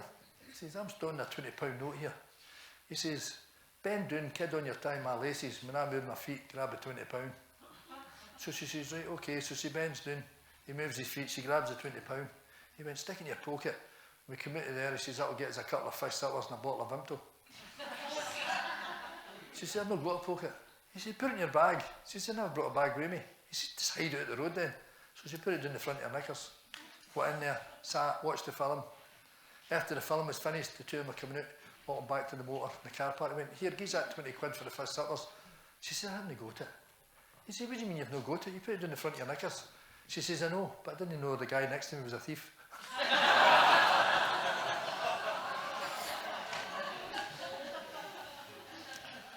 Oh, aye. Who does all that? Or surf the net. Have you heard of that, surfing the net? A lot of crap. Anyway, this cop met this bird on the net, and he didn't even know. They just used to communicate on the net, and then he decided they would meet up, and they would have a nice wee meal and stuff like that. So they met up for the first time, have a nice wee meal, and during the meal, he proposed to her, produced a ring, said, let's get married. She went, but I don't even know you. We don't even know each other. He said, but that's the beauty of it. We're getting slightly older. He says, and we'll get to know each other while we're married. So she went, okay then, we'll do it. So a week later, they're married, and he takes her away to a Spanish resort. And they're on the resort, and they're down there at the side of the pool, lying there quite a thing. When he gets up and he walks over to the 10-metre diving bar and he goes up there and he climbs up and then he dives off. He does a triple somersault, half pipe, cuts through the water like a knife. Comes out the water, she went like that. Oh, darling, that was amazing. He says, I used to dive for the police. He says, I dived all over Europe. He says, took part in the competitions and all the rest of it. He says, but see what I'm talking about? We'll get to know each other as we go along. She went, oh, that's brilliant. So they lie there. 15 minutes later, she gets up. She walks to the edge of the pool. She dives in. She surfaces about halfway up and she starts to swim effortlessly. It's easy for you to say. Right, up and down the pool. 75 lengths later, she climbs out the pool and she comes walking back around and she lies down beside him in her bed. And he went, don't tell me. He says, you were some sort of endurance swimmer for the Olympics. She says, no, I was a prostitute in Glasgow and I worked both sides of the Clyde.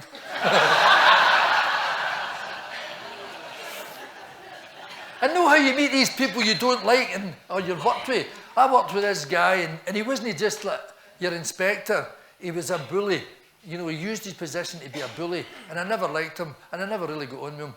And so what happened one time, it was about a few years ago there, I was going through Marks and Spencer's and I'm pushing the trolley and who's coming up towards me but him? I thought, oh God, here he comes. So he went like, how you doing, Morris, how's things? I went, not bad. And he went, what are you doing with yourself? Still writing these silly wee books? I went, yep. Yeah, it's, my wife bought me two. I went, oh good. And he went, oh there she's there. Morag. And he shouts this wee woman over. And she was a lovely wee woman. And I didn't like doing this to her. So I apologised. But he shouted her up and he brought her up and he said, this is Morag. She's my second wife. And I looked at her and I says, I'm no surprised. She wouldn't have been my first choice either. And walked away and left him. So I thought, that'll teach you. I just need a wee drink here. Because normally at the end I always have a wee song. But we're not there yet, so you don't need to tap down. Right, drugs is a great thing. We all did the drugs in Glasgow. And I was in the drug squad this time, and we had this, we'd been watching this house for ages, right? And it was in Barhead. And it was a big bungalow right in the corner. And it had a massive big oriel window. And the thing was, right, okay, we're going to raid there. But when you're doing a raid for drugs or anything like that, it's all about speed and you've got to get in there as quick as you can. Your adrenaline's all going and stuff like that as well. So what happens was we decided we were not going to be able to get in the doors because by the time we crashed the doors in, everything will have been down the pan, it'll all been dissolved and it's away. The old pan will be like that. Whoa. Right, so we said, right, we can't do that. So we decided we would create a diversion at the doors. And then, while we hit the door, somebody would run forward with a big metal bin, fire it through this big oriel window, then stand underneath with his hands like that. Then I would run forward, on there, and jump through the window. Right? Now, tell you something. See when you're going to a drugs raid or that, and you're all hyped up, your adrenaline's all going, I didn't need that guy to be there. I could have just went right through the window myself. What, 3 stories up? Yeah. Away you go. So, that's it. Right, okay, let's go. And so they hit the door. As soon as they hit the door, this guy runs forward, big metal bin, nearly takes the whole side of the house out. Stands underneath, puts his hands down like that. I come running forward. I go like that. Jump through the window, right? Something I've no bargain for. There's a big fucking Rottweiler there. So as I come through there, but it gets such a fright as well. So as soon as it saw me coming through the window, it just heard the crash, and then this, it went, oop, and its whole backside started to go. And I've just automatically grab a hold of arse and neck, right out the window, which goes splodge, splodge, splodge. It lands on the ground, and then it's up on its feet, and there's a wheel like a greyhound at the White City, woof, up the road. At which point, when it's going one way, the next cop's coming, so he goes splodge, splodge, splodge, splodge, in the window. Then the third guy's coming like splodge, splodge, splodge, splodge, splodge, splodge, in the window. So we all get in there, and we get everybody, and we've arrested everybody, we've got all the drugs, they're all handcuffed, the uniforms all arrive, we've got them all taken out, we put them onto the back of the vans, right, get a note of the drugs and stuff like that, and we're then standing there, and you're just sort of, come down a wee bit.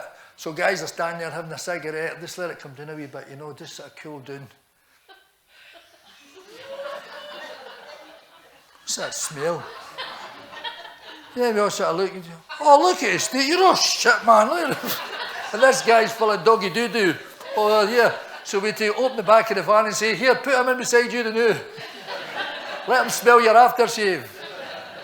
That was it. And I was actually doing one, when the drugs were doing this thing at Hampden Park, and they've got these bands there. There's a couple of bands there that day, but the main band is going to be a band called U2.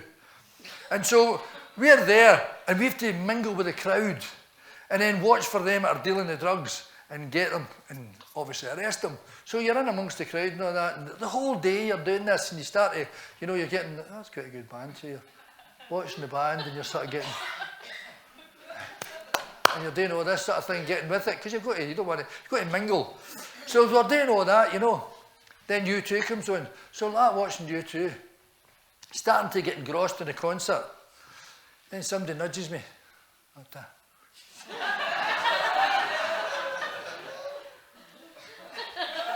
One of these ones, right? But this guy Bono, right? And he's written about 2 songs, right? But all of a sudden he's an ambassador. He thinks that he's going to save the third world, this guy, you know. I don't know what happened to the second one, or what's up with yours, but he wants to save the third world, right? So he starts to, like that, everybody please, quiet, shh, shh, keep quiet, shh. And he gets the whole crowd to all shut up, and they're all starting to, Bono says you have to shut up there, by the way, right? So he's been polite, he didn't say shut the fuck up, he just says shh. Right, so they're all sort of keep quiet. And he gets them all doing shh. And he says, every time I snap my finger, a child in Africa dies. This wee guy steps forward and goes, well, fucking stop doing it then.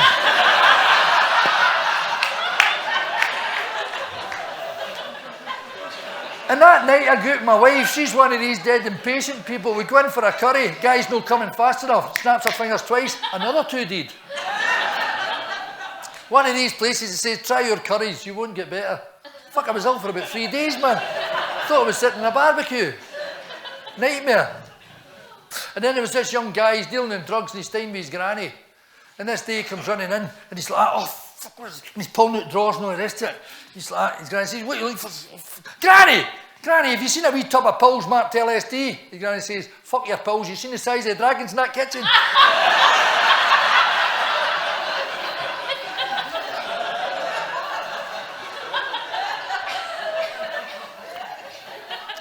And actually, there was a guy, I'd done this guy years ago, and he was a drug dealer years ago, when he was younger, and I'd done him a few times, and he'd get out, and after he got out, he started to go sort of fairly the right way, and then he became a grandfather.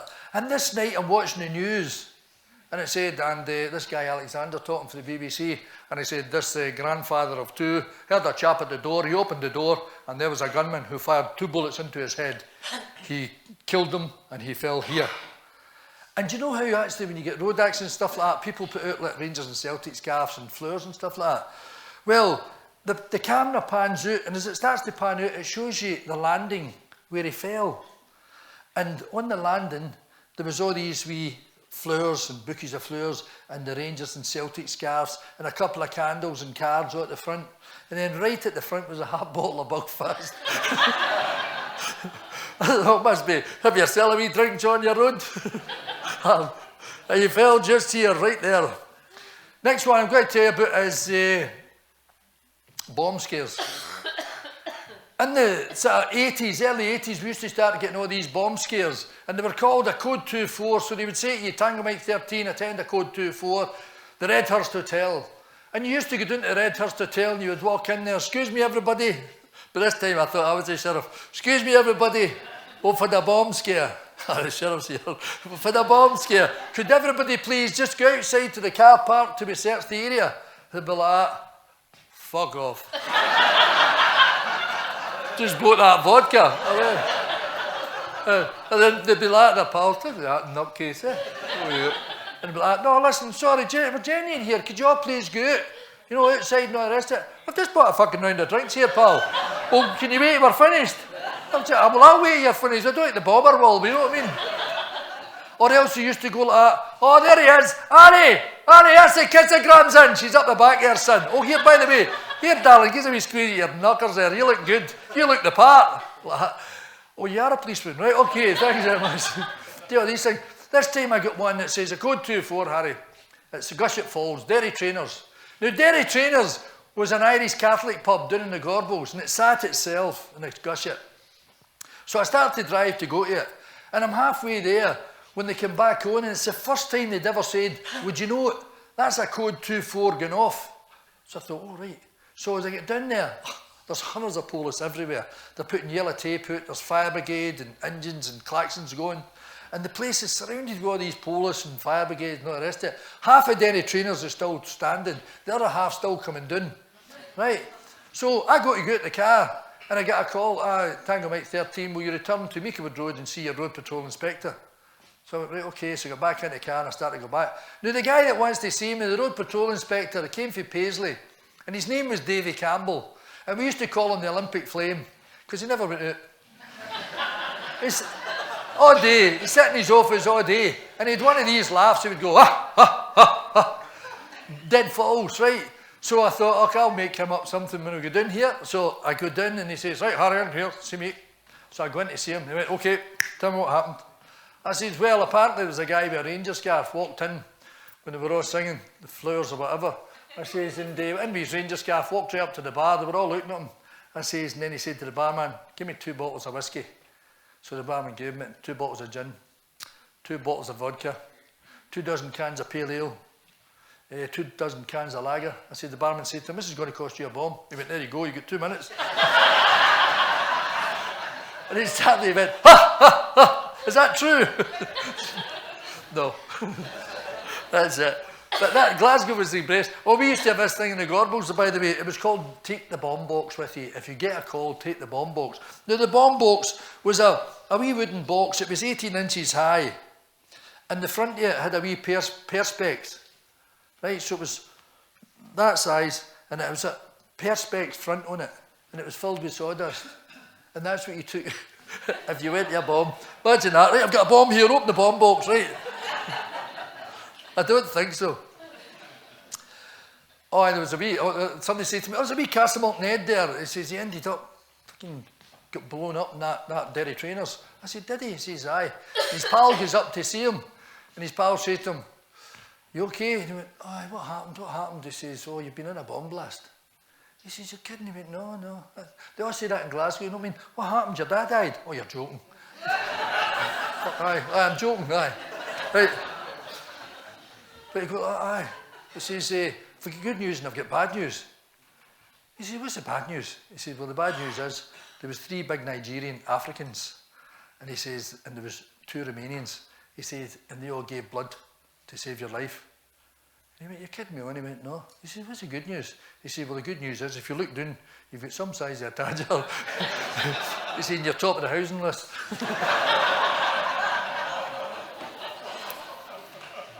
Anyway, the thing I do now, nowadays, what I do now is the first thing, actually I go down into the Federation office and I walk in there and the first thing I look at is obituaries to see, make sure my name's no there, like, oh, I'm still alive, and look at these things. And I also do things that, my wife and I the other day there, right, we go into the city centre and we go in for a coffee, we sat there, we're having a wee coffee, quite the thing, and then we come outside, there he is, putting a ticket in the motor. So he said, you don't put a ticket in the motor, are you? And he went, yep, double parked. So I went, oh, for fuck's sake, he's a brake, double parked, what are you on about? He went, swearing at me. He says, bald tyre. So I went like that, bald tyre? I said, look at you. I says, you're a big rat bag doing that, putting a ticket on it. Another bald tyre. I went, oh, for goodness sake. So my wife felt compelled to join in. She was like, see you should have jackboots on, you big Nazi bastard. She went, oh, keep it up, hen, I've got a full book. She says, I don't care, we come in the fucking bus.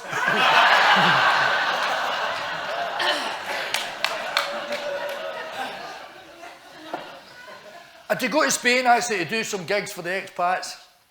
And it's the first time I'd ever travelled with Ryanair. When I was actually booking it, I didn't see where it said, you've got to be a good fighter, right, you get a seat. But you do one of these things, I can't do it. So I thought, it says here £1 a minute. So I said, it's only going to take a minute to book a flight.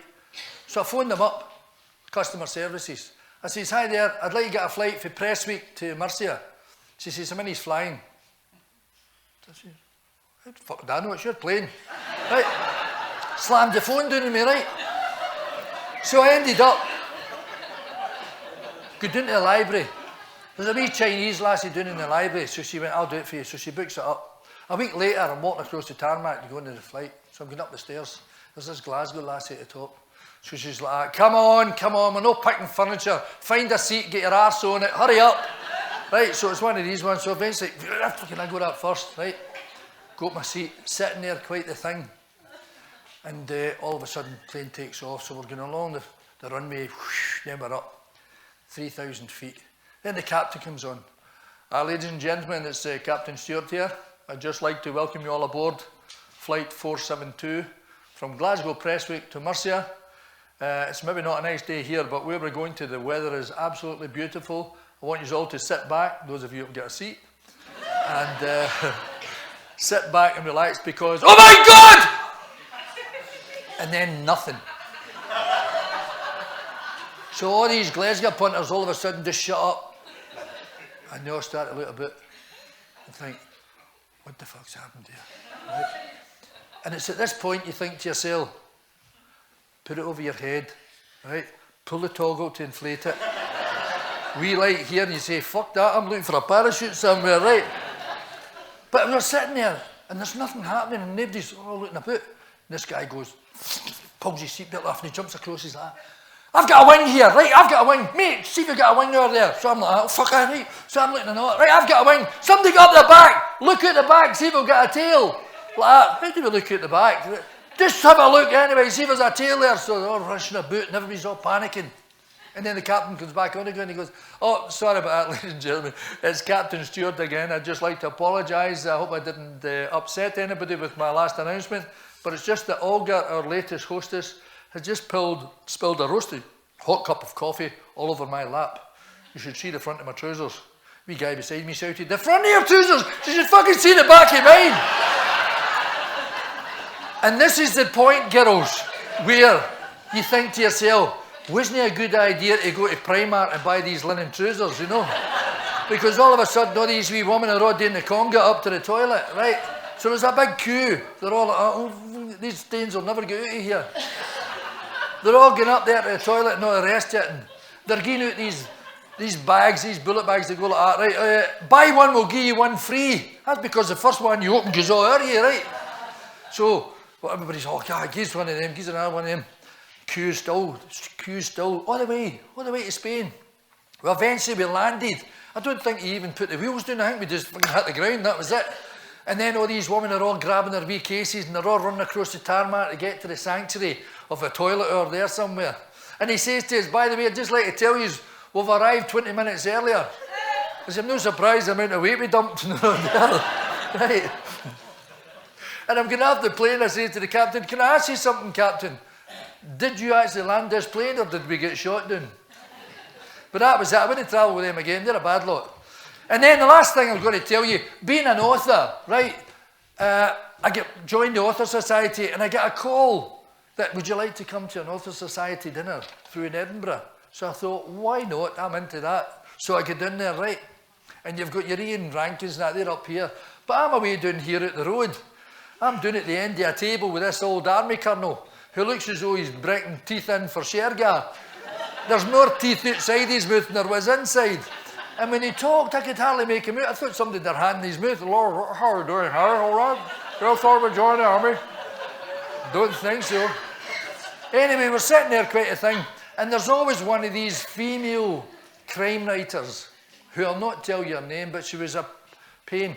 But she was up the top, right? And she was all dressed in purple. And she had a big purple hat on. And she was all dead loud and all the rest of it. I've got a really, my book's been a bestseller. And so we're down here. So, sitting there with them. Had my dinner. They come up, sherry trifle or Black Forest Gateau. I says, I'll have a Black Forest Gateau, please. So she puts it down to me. And then the female crime writer up the top, she shouts down to me, Harry, would you like some cream over you? I said, no, really, I'd like it on my Gateau first, you know. She was a cracker. And actually, it's one of these things that you really don't want to get involved with. So I never went to another one because they're all so up their own backsides. Lastly, I just want to tell you something. By the way, we've got books for sale that are outside. If anyone wants a book, I'm telling you, say to you women, They're actually a better laugh than going to bed with a man. And they last longer as well. And we've also got CDs that I made, actually, it's traditional Scottish and Irish music, that are £3 or 2 for a fiver, and there's wee policemen, Harry the Polis, fridge magnets. You need to have a fridge. Right? And that's all for charity. The fridge magnets and the CDs are for charity, for cancer research. I think my wife's going to be doing that. So, they're outside. Lastly, I just want to tell you my wee poem. And it goes like this, because I like to show you there's a sense of humour in the police, but also this wee poem sums it all up, what epitomises what the police is all about. And it goes like this, and it's called I'm Just a Man Like You.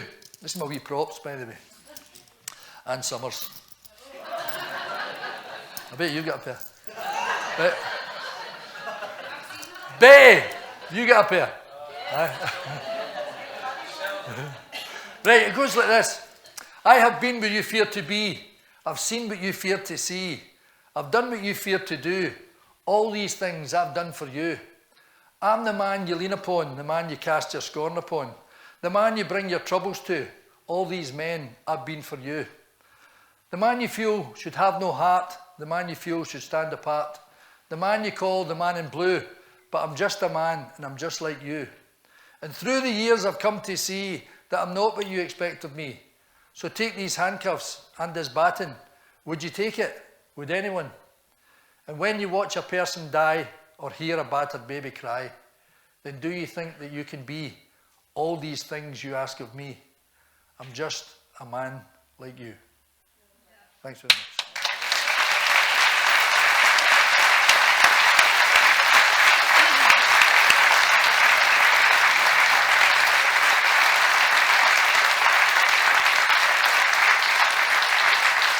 Lastly, what I was going to tell you was, I've been watching actually people that tell funny stories and do jokes and all that, and they always sing a song at the end, right? So I'm going to spare you, because the last time I sung a song, I was solo, right? I just started my song, and a fight broke out up the top.